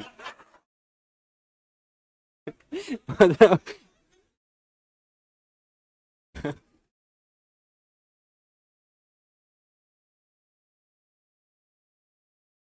ठुमक ठुमक के चला था। लिखो, reasons for different opinion regarding the revolt. पहले इसे भी एक बार लिख लो, फिर लिखवाते, बस नोट कराते फिर। Reasons for different opinion regarding the revolt, विद्रोह के संबंध में भिन्न भिन्न मत होने के कारण।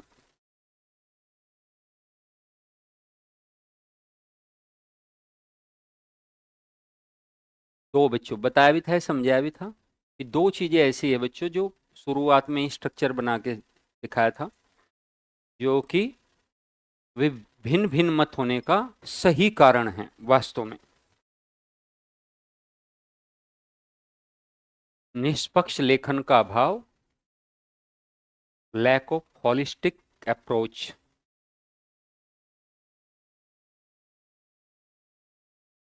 समग्र दृष्टिकोण का अभाव।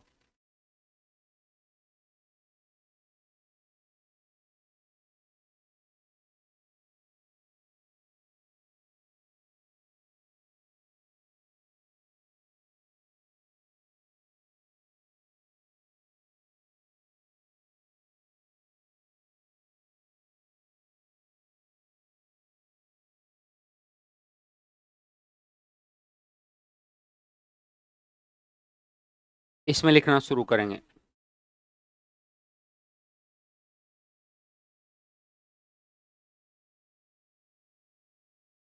we see the controversy,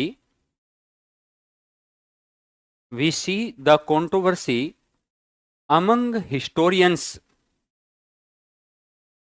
we see the controversy among historians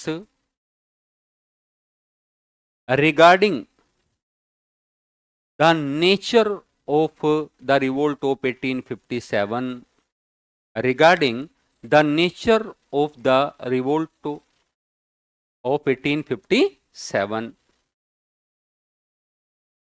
1857 की क्रांति के स्वरूप को लेकर, 1857 की क्रांति के स्वरूप को लेकर इतिहासकारों में मतभेद है।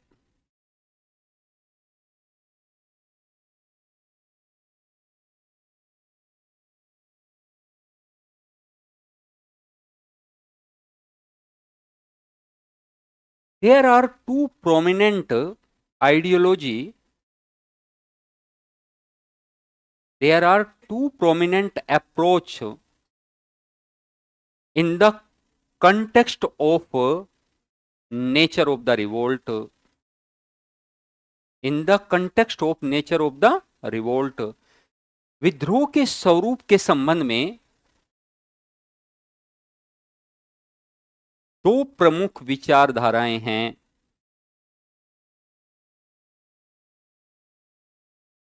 ये दो प्रमुख दृष्टिकोण है। Number 1,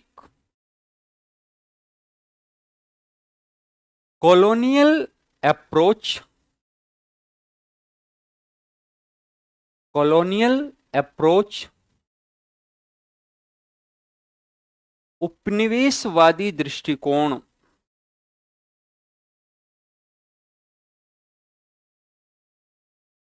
number 2, nationalist approach, nationalist approach राष्ट्रवादी दृष्टिकोण, राष्ट्रवादी दृष्टिकोण। Some historians, some colonial historians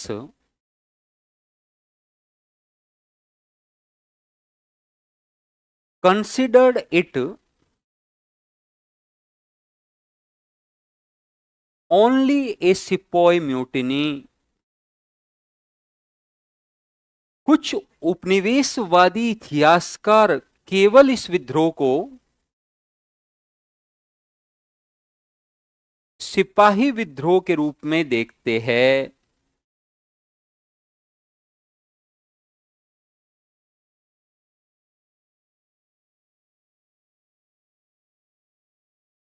like John Seeley, John सीले।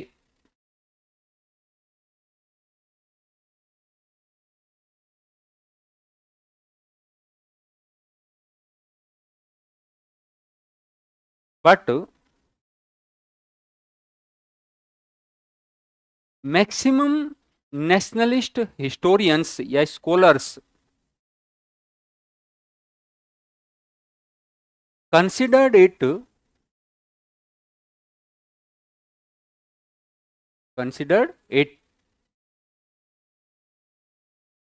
as the national movement,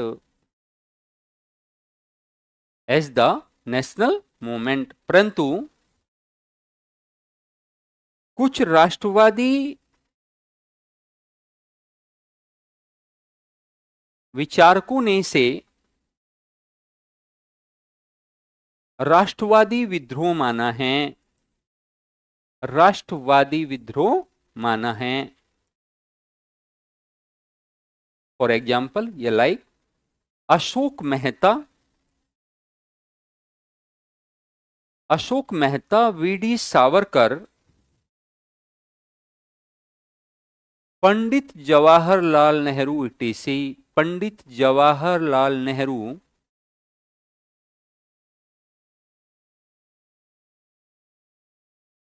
etc. यानी इन्होंने बच्चों क्या माना? नेशनल।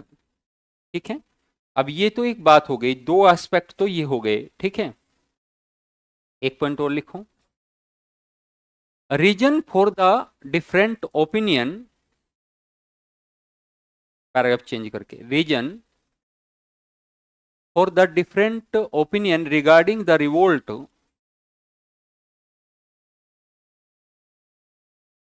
वास्तव में विद्रोह के संदर्भ में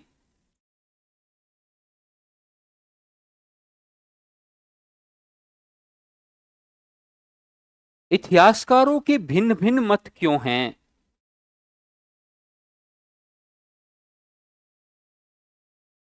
हाइफन देके number 1, lack of neutral writing और अप्रोच, निष्पक्ष लेखन का अभाव, निष्पक्ष लेखन या दृष्टिकोण का अभाव, lack of neutral writing bracket में और अप्रोच, अप्रोच निष्पक्ष लेखन और दृष्टिकोण का अभाव, लैक ऑफ हॉलिस्टिक अप्रोच, समग्र दृष्टिकोण का अभाव, समग्र दृष्टिकोण का अभाव, समग्र दृष्टिकोण का अभाव। अब बच्चों हमें देखना है कॉन्फ्लिक्ट, ये है कॉन्फ्लिक्ट बच्चों बिटवीन किसके, सिविलाइजेशन एंड बर्बरिज्म, और इसमें सीधा मुद्दे पर आना है। समग्र दृष्टिकोण का मतलब एक पूरे दृष्टिकोण के साथ, जैसे एकल दृष्टिकोण ये होता है बेटा, दो प्रकार के दृष्टिकोण होते हैं, समझो एक मिनट में, एक दो प्रकार के दृष्टिकोण होते हैं बच्चों, एक होता है एकल दृष्टिकोण। एकल दृष्टिकोण जो होता है वो एक खास विचारधारा से जुड़ा होता है, खास आइडियोलॉजी से जुड़ा होता है, जैसे क्या सिपाही विद्रोह है, बस ये आइडियोलॉजी रखेगा वो, इसे कहते हैं एकल दृष्टिकोण। एक होता है बेटा समग्र दृष्टिकोण। समग्र दृष्टिकोण का मतलब होता है एक पहलू ना देखकर कई सारे पहलू देखे। क्या सिर्फ सैनिक ही थे या और भी कारण थे, और भी कारण थे, उसको कहते हैं समग्र दृष्टिकोण। तो समग्र दृष्टिकोण का भाव नहीं है सबके पास, यदि होता तो सही बात करते, अपनी अलग अलग बात करते हैं, इसलिए बताया। क्लियर हो गया। Next point. अच्छा अब यहां पर देखो बच्चों, इसमें थोड़ी सी बातों को समझते हैं। जैसे सभ्यता और बर्बरता के बीच संघर्ष है, तो इस टाइप के क्वेश्चंस को शुरू ही ये करेंगे कि जो ये स्टेटमेंट है ये किससे रिलेटेड है, टी.आर. होम्स से रिलेटेड है। टी.आर. होम्स इसके माध्यम से क्या बताना चाहते हैं बच्चों, कि टी.आर. होम्स क्या कहना चाहते हैं। टी.आर. होम्स वास्तव में, ध्यान से सुनो पहले, होम्स बच्चों इस कथन से क्या बताना चाहते हैं, वे दो बातें कहना चाहते हैं कि देखो भाई, सभ्यता और बर्बरता के बीच संघर्ष है। सबसे तो पहले वे भारत में ब्रिटिश शासन को, कहा बच्चों, भारत में ब्रिटिश शासन को उचित ठहराना चाहते हैं। भारत में ब्रिटिश शासन को उचित ठहराना चाहते हैं, शासन को उचित बताते हैं, कहते हैं बिल्कुल सही है भारत में ब्रिटिश शासन। दूसरा वो एक बात और बताते हैं, वो जातीय श्रेष्ठता, जातीय श्रेष्ठता भी सिद्ध करना चाहते हैं। जातीय श्रेष्ठता का मतलब क्या है बच्चों, रेशियल सुप्रीमेसी। वो इसे भी सिद्ध करना चाहते हैं कि देखो हम तुमसे जातीय रूप से क्या है, श्रेष्ठ है। इसलिए ये जो कथन है कि सभ्यता और बर्बरता के बीच संघर्ष, ये सही है। टी.आर. होम्स कहता है देखो तुम बच्चों, वो ये कहना चाहता है कि तुम बर्बर हो, तुम्हारी जो हिस्ट्री है उसको उठाकर यदि देखते हैं तो तुम्हारे पास सबसे पहले तो तुम्हारे पास डेमोक्रेटिक वैल्यूज नहीं है, ठीक है। दूसरी बात, तुम्हें जो शासन है बच्चों, तुम्हें ठीक से मोनार्की का भी नहीं पता, मोनार्कियल जो सिद्धांत है तुम्हें उनका भी नहीं पता। तुम्हें तो थियोक्रेसी की बातों को तुम जानते हो, और साथ में लोकतंत्र या डेमोक्रेटिक बातें तो बहुत अलग है। डेमोक्रेटिक वैल्यूज तो तुम्हें पता ही नहीं बिल्कुल भी। यानी कि तुम्हें तो मोनार्की भी नहीं पता, ना थियोक्रेसी पता, और डेमोक्रेटिक वैल्यूज की तो बात छोड़ दो, जबकि हम डेमोक्रेटिक वैल्यूज वाले लोग हैं। 1215 में हम लोगों ने क्या किया? 1215 में हमने राइट्स दे दिए, किसे? सब्जेक्ट्स को, यानी कि कॉमन मास को। और ये हमारे फंडामेंटल राइट्स थे जो राजा ने खुद दिए थे प्रजा को। तो हमने उन बंधनों को तोड़ दिया था, और हमने ये कहा था कि देखो अब जनता के पास भी अधिकार है। तुम्हारे पास ऐसे कोई साक्ष्य नहीं दिखाई देते। भारतीय इतिहासकारों ने कहा तुम पागल हो क्या? दयानंद सरस्वती जैसे लोगों ने कहा, क्योंकि उन्होंने तो कहा था इंडिया ओनली फॉर इंडियंस, तो उन्होंने कहा और बैक टू वैदिक कल्चर, बैक टू वेदाज। तो उन्होंने कहा वेदों में चलो, और साथ में कहाँ चलो? वैदिक सिविलाइजेशन में चलो, तुम्हें दिखाते हैं। वैदिक सिविलाइजेशन में राजा का चुनाव कौन करती थी? सभा और समिति। सभा और समिति मिलकर राजा का चुनाव करती थी। और दुनिया का सबसे बड़ा और सबसे पहला गणतंत्र हमारे पास है, वैशाली। हमारे पास है, हमारे पास तो 10 गणतंत्र है। कितने गणतंत्र थे? 10। ये बच्चों हिस्टोरियंस ने ऐसे आर्ग्यूमेंट किए, ऐसे आर्ग्यूमेंट हिस्टोरियंस ने किए। तो ये तो बात अलग थी, लेकिन उनके तथ्य को हमें एक बार देखना पड़ेगा कि वो वास्तव में क्या कहना चाहते हैं। तो लिखेंगे बच्चों, दिस स्टेटमेंट, सीधा आएंगे पॉइंट पर। दिस स्टेटमेंट, अबव स्टेटमेंट, उपरोक्त कथन, ये हेडिंग लगा लिया आपने? लगाओ। सभ्यता और बर्बरता के बीच संघर्ष, स्वरूप को लेकर अलग अलग मत पढ़ रहे हैं बच्चों हम अब। ठीक है, क्वेश्चन पूछ लिया जाने तो हैरान मत होना। और इस बार जो मेंस वाले बच्चे हैं उनको पहले से ही बताते हैं बच्चों, द रिवोल्ट ऑफ 1857 और मुंडा, बहुत इंपॉर्टेंट टॉपिक है। मुंडा और the revolt of 1857। The revolt of 1857 से क्वेश्चन 38 नंबर का पूछा जा सकता है। तो दोनों को तो पक्का ही आप करके जाओगे। चंपारण से इस बार संभावना कम है, क्योंकि चंपारण से क्वेश्चन पिछले साल पूछ लिया, लेकिन कोई भरोसा नहीं है, चंपारण से ही पूछ लिया तो। लिखो बच्चों, इसके बारे में दो तीन पॉइंट है, लिखो। दिस स्टेटमेंट, अबव स्टेटमेंट, उपरोक्त कथन, या this statement was given by T R Holmes. यह कथन या उपरोक्त कथन टी आर होम्स का है।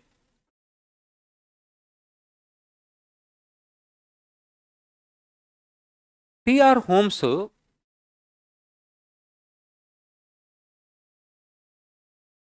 Was a colonial scholar। T R Holmes एक उपनिवेशवादी इतिहासकार है।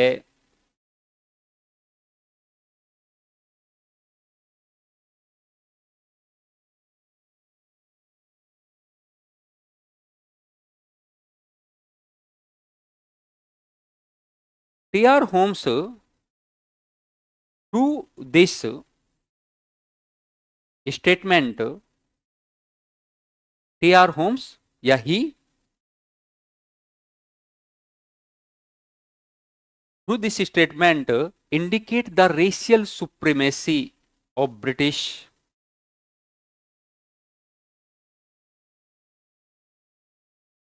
Racial dis racial supremacy of British in India. वास्तव में टी आर होम्स भारत में जातीय श्रेष्ठता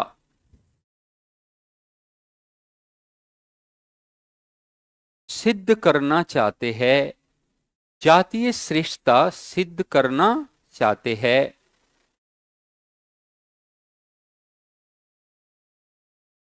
He said that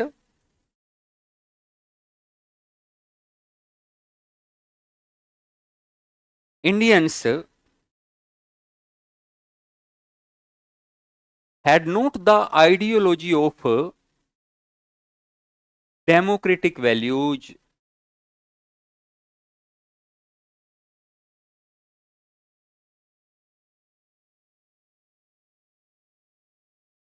वह कहते हैं कि भारतीयों के पास लोकतांत्रिक मूल्यों का अभाव था। भारतीयों के पास लोकतांत्रिक मूल्यों का अभाव था।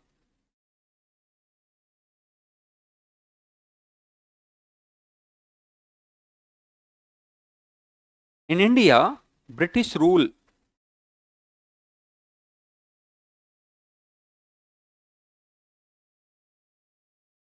In India the nature of British rule, ऐसे लिखो, the nature of British rule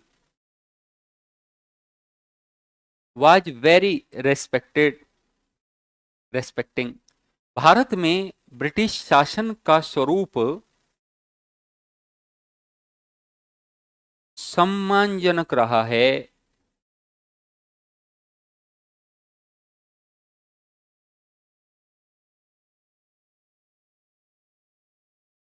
He considered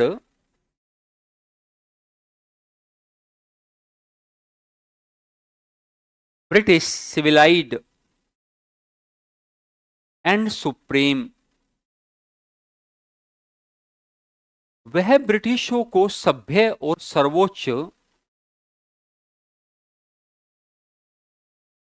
वह ब्रिटिशों को सभ्य और सर्वोच्च मानते थे या मानते हैं। वह ब्रिटिशों को सभ्य एवं सर्वोच्च मानते हैं।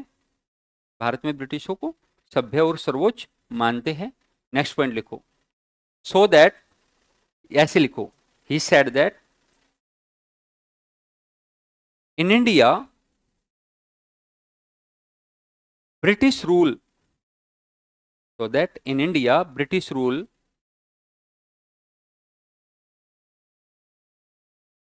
was based on justice।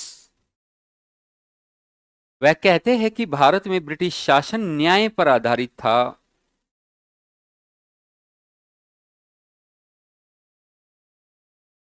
Bharat में ब्रिटिश शासन न्याय पर आधारित था। पैराग्राफ चेंज करेंगे, but it doesn't seem right, परंतु यह सत्य प्रतीत नहीं होता। परंतु यह सत्य प्रतीत नहीं होता। यह सत्य प्रतीत नहीं होता। अब बच्चों एक बात बताओ, यह सत्य प्रतीत क्यों नहीं होता भाई? अब आप एक बात बताओ, टी.आर. होम्स देखो कह क्या क्या रहे हैं। पहली बात तो वे कह रहे हैं कि जो भारत में ब्रिटिश शासन है वो कैसा है, वो सर्वोच्च है, न्यायोचित है। हम रेशियल रूप से यानी कि जातीय रूप से क्या है, श्रेष्ठ है ना। और भारत में ब्रिटिश जो भारतीय है उनके पास डेमोक्रेटिक वैल्यूज नहीं है, हमारे पास है। हमारा शासन इसलिए न्यायोचित है, हमने डेमोक्रेटिक वैल्यूज को दिया है। हमने वो नीति चलाई है जो प्रोग्रेसिव एक्टिविज्म से रिलेटेड रही है। ये भी एक पॉइंट जोड़ देंगे। वो कहते हैं जबकि बच्चों ये सही प्रतीत नहीं होता। भारतीयों की अपेक्षा ब्रिटिश शासन ज्यादा घृणात्मक है। देखो आप, क्योंकि उनकी घृणा को इससे देखा जा सकता है क्योंकि उन्होंने भारत में हमारा जो इकोनॉमिकल एक्सप्लॉयटेशन किया है ना, इकोनॉमिकल एक्सप्लॉयटेशन किया, वो कितना ज्यादा है बच्चों। उसके कारण अकाल पड़े, साथ में भारत में मारे गए, युद्धों में मारे गए इतने सारे लोग। साथ में ब्रिटिश कई बार तो बच्चों ऐसे नरसंहार कर देते थे विद्रोह को दबाने के लिए, जिससे कि स्थिति बहुत बिगड़ जाती थी। तो ये सब चीजें क्या उन्हें सभ्य बताती हैं? क्या इन सब के कारण वो सभ्य हैं? नहीं, वो तो पूरे तरीके से सभ्य हैं। तो बहुत सारे इतिहासकार कहते हैं कि भारत में ब्रिटिश शासन का जो चरित्र है वो तो एक्सप्लॉयटेशन पर आधारित है। इस पर आधारित है, शोषण पर आधारित है। और कोई भी आत्मसम्मान वाली जाति इसे 1 घंटे या कुछ घंटे भी बर्दाश्त नहीं कर सकती। कौन कहते हैं? तिलक। कहते हैं कि नहीं? तिलक की ये बात कोड की जा सकती है कि भाई देखो, कोई भी आत्मसम्मान वाली जाति इन तथाकथित रूप से, है ना, कि ये कह रहे हैं कि हम क्या है, हम सभ्य है, तो उसका खंडन करती है। अब बच्चों देखो, यहां पे हमने लिखा बट ये सही प्रतीत नहीं होता। क्यों प्रतीत नहीं होता? तो क्योंकि ब्रिटिश वर मोर क्रूर बच्चों एज कंपेयर टू इंडियंस, ब्रिटिशों की अपेक्षा अधिक क्रूर थे वे, पहली बात। और ये एक नैरो एस्पेक्ट है बच्चों, ये एक संकीर्ण दृष्टिकोण है कि वे हम अपने आप को सभ्य और हमें क्या कह रहे हैं, बर्बर कह रहे हैं। और ब्रिटिश शासन की प्रकृति कैसी है? पूरे तरीके से शोषणपूर्ण है। यानी इसके विरोध में तर्क देने हैं। अब आपको विरोध में तर्क 3-4 हो जाएंगे। पहला क्या है कि ब्रिटिश ज्यादा क्या थे, क्रूर थे, किसकी अपेक्षा? भारतीयों की अपेक्षा। और नैरो एस्पेक्ट है ये कि हम हमें वो लगातार क्या कह रहे हैं, बर्बर कह रहे हैं। और ब्रिटिश शासन का जो चरित्र है, उसकी जो प्रकृति है, वो तो पूरे तरीके से शोषण पर आधारित है ना। तो ये खंडन करता है इस बात को। तो लिखो बिकॉज या विरोध में तर्क बच्चों, आर्ग्यूमेंट्स अगेंस्ट दिस स्टेटमेंट, ऐसे भी लिख सकते हो आप हेडिंग लगाकर, आर्ग्यूमेंट अगेंस्ट दिस स्टेटमेंट या बिकॉज। लिखिए because British were more cruel as compare to Indians, British भारतीयों की अपेक्षा अधिक क्रूर थे। British were more cruel as compare to Indians, British भारतीयों की अपेक्षा अधिक क्रूर थे। एक पॉइंट और लिखो, the statement of homes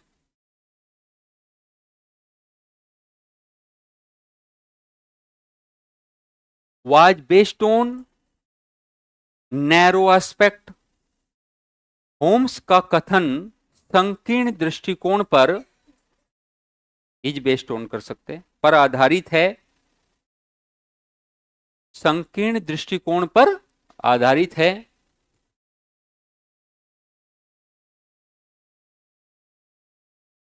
in India the nature of British rule, in India the nature of British rule was very exploitative, Bharat में ब्रिटिश शासन का चरित्र, भारत में ब्रिटिश शासन का चरित्र, भारत में ब्रिटिश शासन का चरित्र शोषणात्मक था, शोषणपूर्ण था, चरित्र शोषणपूर्ण था बच्चों। ये एक बात देखी जा सकती है, शोषणपूर्ण था। तो ये हो गए कुछ मान्यताएं, ठीक है, ये बात कही। तो सभ्यता और बर्बरता के बीच संघर्ष में सीधे तौर पर सबसे पहले ये बताओगे कि ये कथन किसका है, फिर ये बताओगे कि इस कथन के माध्यम से भाई साहब क्या कहना चाहते हैं, जातीय रूप से श्रेष्ठता सिद्ध करना चाहते हैं, भारत में ब्रिटिश शासन को जस्टिफाइड बताना चाहते हैं कि जस्टिफाइड है, क्या क्या कहते हैं कि डेमोक्रेटिक वैल्यूज नहीं है इनके पास, इनके पास लोकतांत्रिक मूल्यों का ज्ञान नहीं है, ये हमेशा क्या रहे हैं, थियोक्रेसी में रहे हैं और मोनार्की में रहे हैं, है ना, ये सब बातें कहते हैं। और जनता के पास इनके पास कोई अधिकार है, इनकी कल्चर कैसी है, इनकी कल्चर में भी कोई विशेष वैल्यूज नहीं देखे जाते, तो हम तो श्रेष्ठ है। और यहां प्रगतिशील बच्चों जो एक जो सक्रियता है, जो एक प्रोग्रेसिव एक्टिविज्म हमने आपको समझाया था, वो डाल सकते हो, है ना। बट ये बात सही प्रतीत नहीं होती। देखो हमने अपना पक्ष बदला, ये बात सही प्रतीत नहीं होती। क्योंकि पता है क्वेश्चन क्या देगा, क्या आप इस कथन से सहमत हो कि भारत में ब्रिटिश शासन या भारत में 1857 की क्रांति सभ्यता एवं बर्बरता के बीच संघर्ष थी? बस यहीं से पकड़ोगे, बस तुरंत आंसर लिखना शुरू करोगे और बताओगे कि अब स्टेटमेंट किसका है, यानी उपरोक्त कथन किसका है, वो कैसा इतिहासकार है।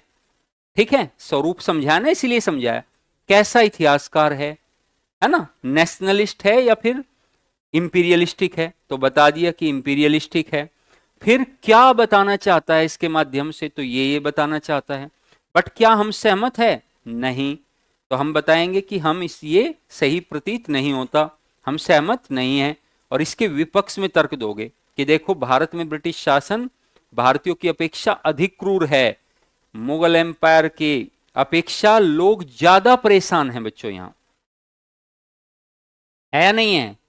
तो आप देखो, वो तो भाई आप तो बात कर रहे हो लगातार डेमोक्रेटिक वैल्यूज है, डेमोक्रेटिक वैल्यूज है, लेकिन मुगल एम्पायर को देखो पहले एक बार, वहां तो पूरे तरीके से मोनार्की है, और मोनार्की के पास, मोनार्की के साथ साथ प्लस थियोक्रेसी है, लेकिन फिर भी ऐसी समस्या, इतनी समस्या नहीं है बड़े लेवल पर, लोग फिर भी प्रसन्न है वहां,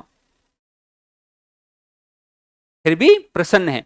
ऐसा टैक्सेशन सिस्टम नहीं है जो लोगों की कमर तोड़कर रख दे, उनका नेचर कम से कम शोषणात्मक तो नहीं है, एक्सप्लॉइटेशन पर आधारित तो नहीं है उनका, और ड्रेन ऑफ वेल्थ भी नहीं करते। तो तुम तो ज्यादा क्या हो, क्रूर हो भाई, तुम तो ज्यादा घृणात्मक हो एज कंपेयर टू पुराने।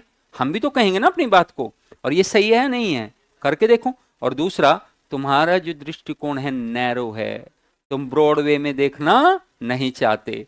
और बच्चों, पूरे शासन की प्रकृति ही तुम्हारी क्या है, दो चार एक्सप्लॉइटेशन की बात बता दो कि कैसे एक्सप्लॉइटेशन है तुम में, है ना। बार बार हम क्या रिपीट करें, कैसे एक्सप्लॉइटेशन करते हैं, और एक दो पॉइंट लिख लो। अच्छा बच्चों, आर्थिक नीतियों, जैसे आर्थिक नीतियों से भारत अकाल से प्रभावित रहे और इतने सारे लोग मर गए, ये तुम्हारा शोषक जो तुम रवैया है उसको ये इंगित करता है, और यह कथन बिल्कुल भी प्रासंगिक नहीं है। लास्ट में लिखोगे, so it can be said that this statement is not relevant, यह रिलीवेंट है ही नहीं, प्रासंगिक है ही नहीं, ऐसा कथन कहा ही नहीं जा सकता। ये निष्कर्ष के तौर पर लिख दोगे, मतलब एक लाइन लास्ट में लिख दोगे कि यह कथन प्रासंगिक नहीं है। और अपनी बात हमने कैसे कह दी बच्चों, अपनी बात हमने तर्क के माध्यम से कह दी। तो लिखो, इससे थोड़ा सा आगे बढ़ाते हुए, शोषणात्मक था due to economic policies of British India,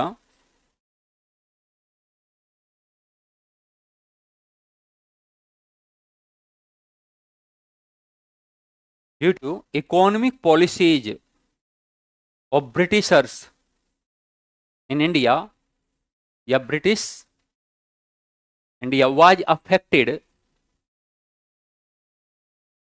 various famines, आर्थिक नीतियों से भारत, आर्थिक नीतियों से भारत अकाल से प्रभावित रहा है।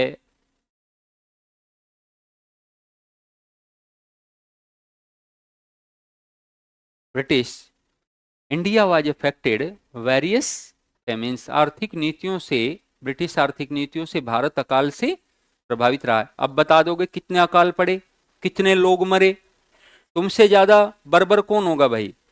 इतने लोग मर गए खाने की कमी से, 3 करोड़ लोग मर गए लगभग, ये तो आंकड़े तुम्हारे ही है, इससे आगे बढ़ जाओ थोड़ा सा तो बहुत ज्यादा मिलेंगे। लिखो, so it can be said that this statement is not relevant, अतः यह कहा जा सकता है कि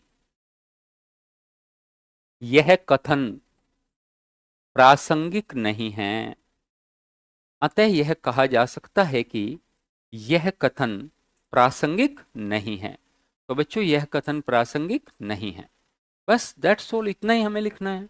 बिल्कुल एकदम सधे हुए शब्दों का प्रयोग है, विस्तार देना चाहोगे तो दे दोगे, ब्रिटिश शासन का चरित्र बताना बस विस्तार में, क्योंकि हमें अगेंस्ट लिखना है, क्योंकि हम भारतीय है भाई, ध्यान रखना इस बात को, कभी पता चले क्वेश्चन में तुम टीआर होम्स की बातों को ज्यादा बता रहे हो और अपनी बातों को कम बता रहे हो। तो हम भारतीय है तो हम उसे अप्रासंगिक ठहराना चाहते हैं, है ना, इरिलेवेंट बताना चाहते हैं हम। नेक्स्ट लिखो second statement. Second statement, the revolt of 1857 neither the first nor national nor war of independence. ये आ गया क्वेश्चन जो बीपीएससी ने सीधे सीधे उठाकर पूछा है, यही पूछा है बिल्कुल एकदम। 1857 का विद्रोह ना तो प्रथम, ना ही राष्ट्रीय और ना ही स्वतंत्रता संग्राम था। सीधे सीधे बेटा यही उठा लिया उसने। स्टेटमेंट तो ऐसे ही उठाए जाते हैं।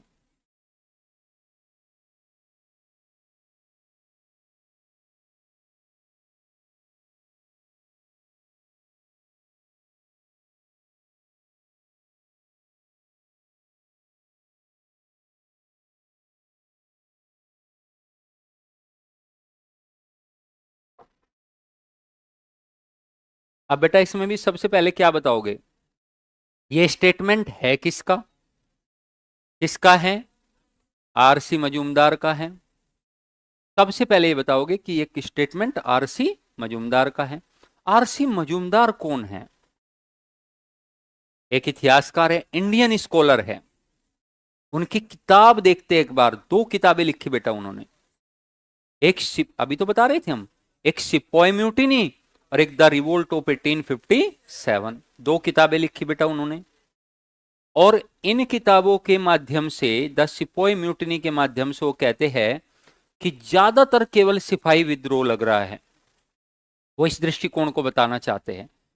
लेकिन बच्चों उनके विरोध में बहुत सारे राष्ट्रवादी खड़े हुए हैं और उनकी बात को वो काटते हुए दिखाई देंगे। हम तो बता देंगे आरसी मजूमदार जी, सोशल पार्टिसिपेशन देखो, सामाजिक सहभागिता तो देखो एक बार। एक से ज्यादा वर्ग है जो विद्रोह में भाग ले रहे हैं। और भाई इतना बड़ा पार्ट कवर करता है भारत का विद्रोह कि देख लो, पंजाब पंजाब कैलकाटा, मद्रास और बॉम्बे को छोड़ दे तो लगभग सारे भारत में क्या है, विस्तार है। तो तुम कैसे कह दोगे कि ना तो प्रथम, ना राष्ट्रीय और ना स्वतंत्रता संग्राम?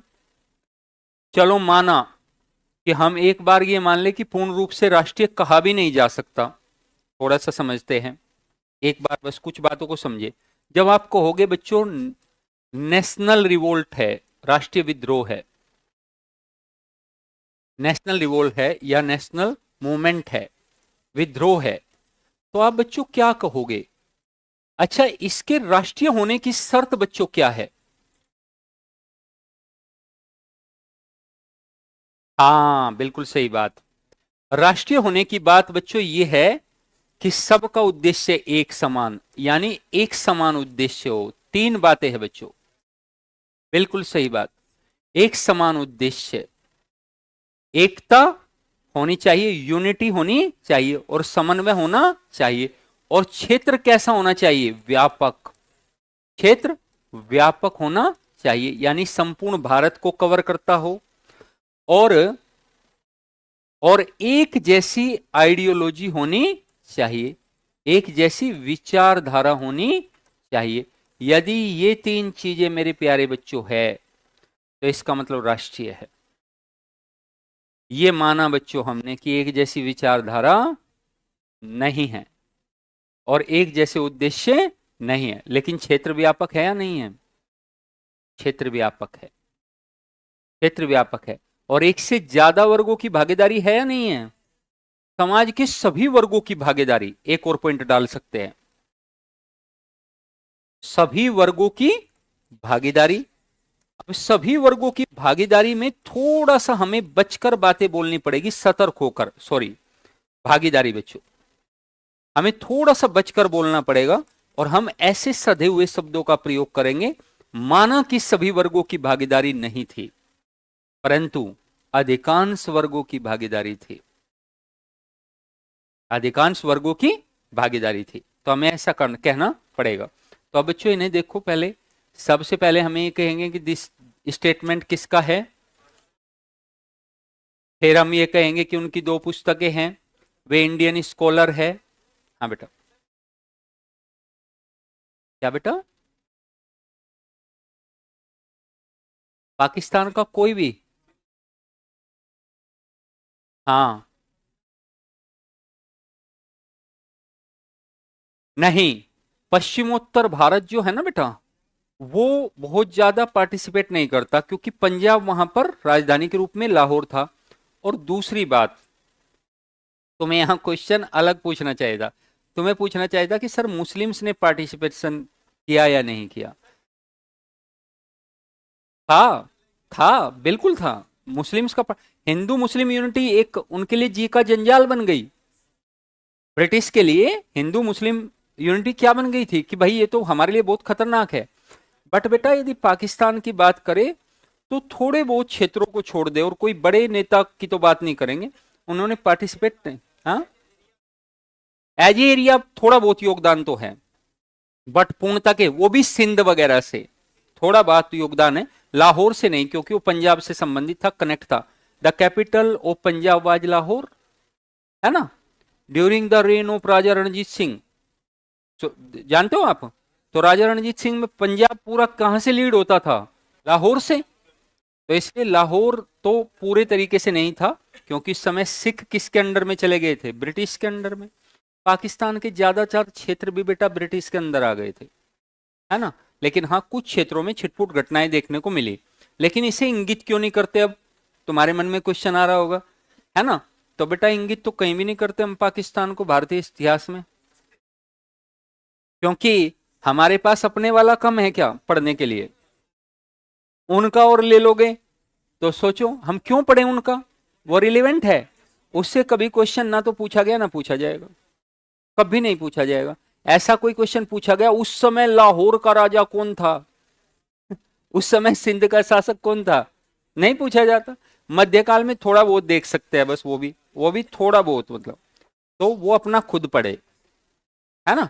लेकिन जब वो भारत का इतिहास, मतलब वो अपना इतिहास पढ़ते होंगे, तो वो पक्का 1857 की क्रांति भी पढ़ते होंगे। तो यूट्यूब पे जाके देखना, पाकिस्तानी जब टीचर्स हिस्ट्री पढ़ाते हैं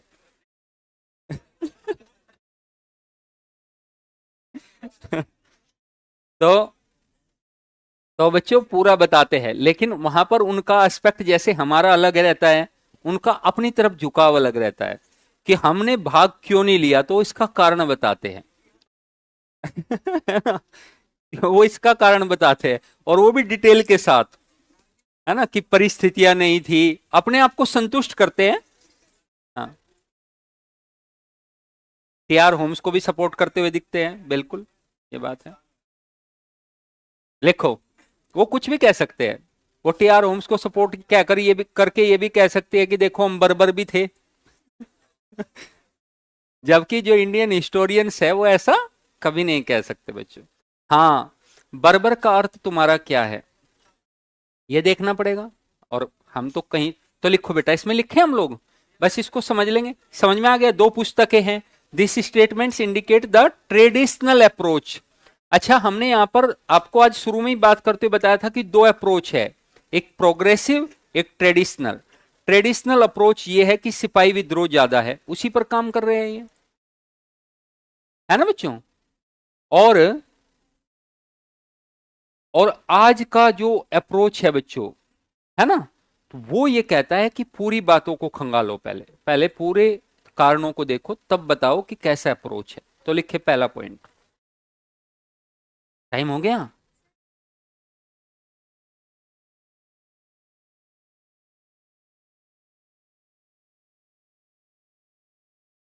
ये तो अन्याय हो जाएगा, क्योंकि आज तो पता ही नहीं चला बिल्कुल भी। तुम लोगों को पता चला? पता चला तुम लोगों को? अच्छा, कुछ लोग कह रहे हैं हमें पता चला। लिखो तो पहला पॉइंट, दिस स्टेटमेंट, 5 मिनट में लिख डालेंगे हम। हाँ, लिखो this statement. P Y Q upload कर दीजिए, बिल्कुल अपलोड कर देंगे। आकाश जी, एक बार आप इन्फो एक बार आप लेना जानकारी, आज हो गई क्या तैयार? तैयार हो गए तो अपलोड कर दिए जाएंगे। अपलोड हो जाएंगे बेटा, आप चिंता मत करो। ठीक है। लिखो। This statement was given bye RC. Majumdar. यह कथन आर.सी. मजूमदार का है। आर.सी. मजूमदार से संबंधित है।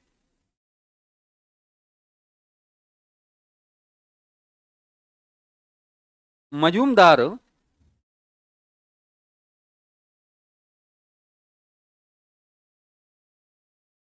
Was an Indian scholar.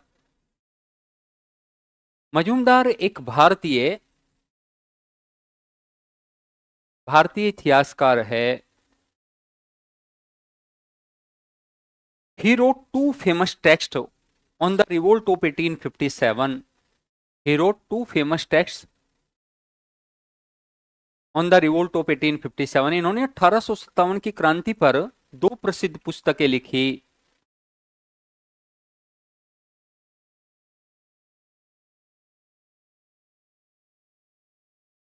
दो प्रसिद्ध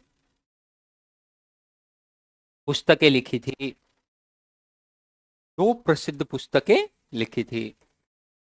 पहली नंबर 1 द सिपोई म्यूटिनी या sepoy mutiny, and number 2 the revolt of 1857।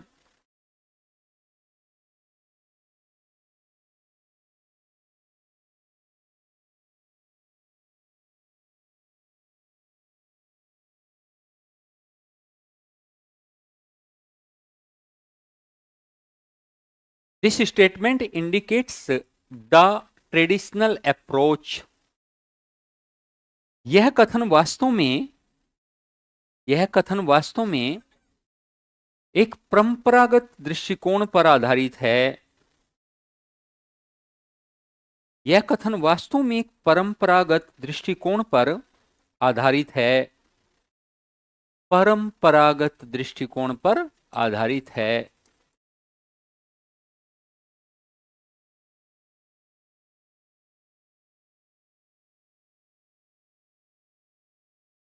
समझ में आ गया परंपरागत दृष्टिकोण का मतलब क्या है?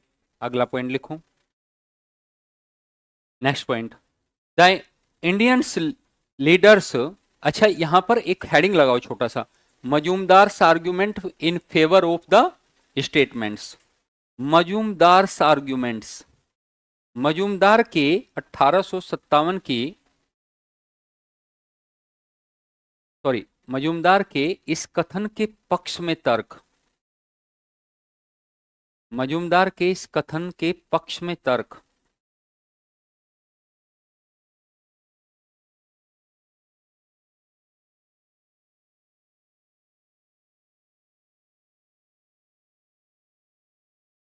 पक्ष में तर्क। पहला तर्क लिखो, द इंडियन लीडर्स या the objectives of Indian leaders were not same.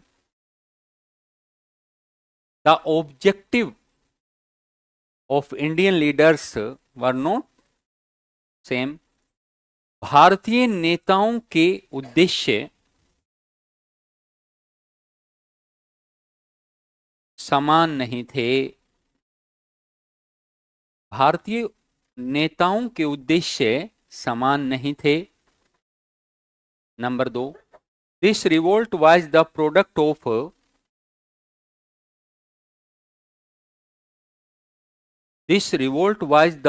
Of dissatisfaction of peasants, artisans and soldiers। वास्तव में यह विद्रोह किसान, कारीगर और सिपाहियों की असंतुष्टि का परिणाम था।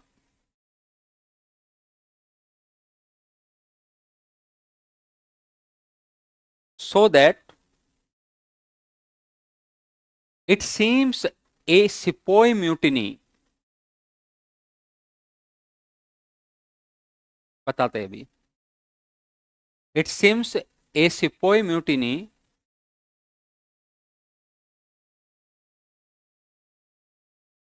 Note the national movement, it seems a sipahi mutiny as compare to national, ऐसे भी लिख सकते हो। अतः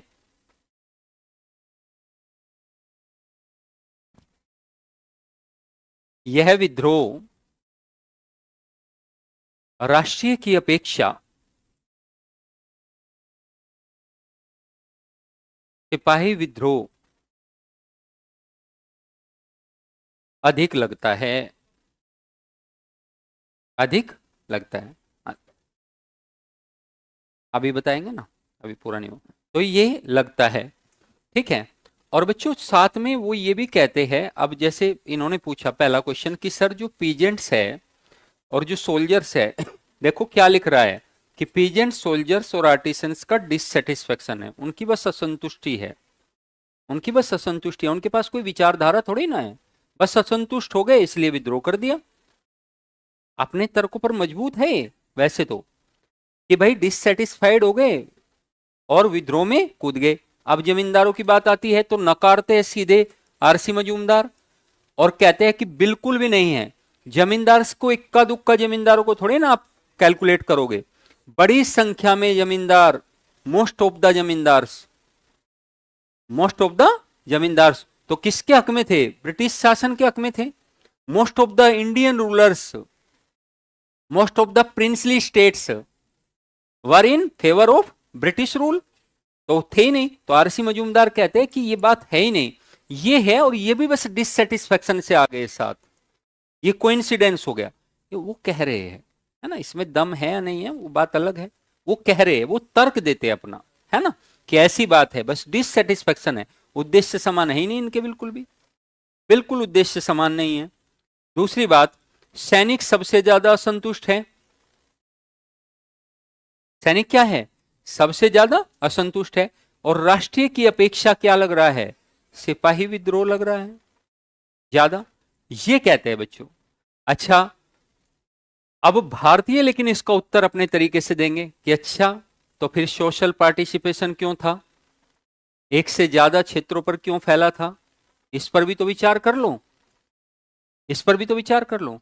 तो बच्चों आप इसको अपने आप भी नोट कर सकते हैं, इस कथन के पक्ष में मजूमदार के तर्क, और लास्ट में बच्चों ये देखो सारे तर्क लिखे हुए हैं, ये पूरा तर्क लिखा हुआ है, हम आपको कल समझा भी देंगे, ठीक है। तो टाइम थोड़ा सा बढ़ाने की कोशिश करेंगे बेटा, कल ये टॉपिक खत्म करने की कोशिश करेंगे, साथ में क्वेश्चंस देंगे आपको 3-4, ठीक है, आज दे दें, ठीक है, तो कल दे देंगे, कल दे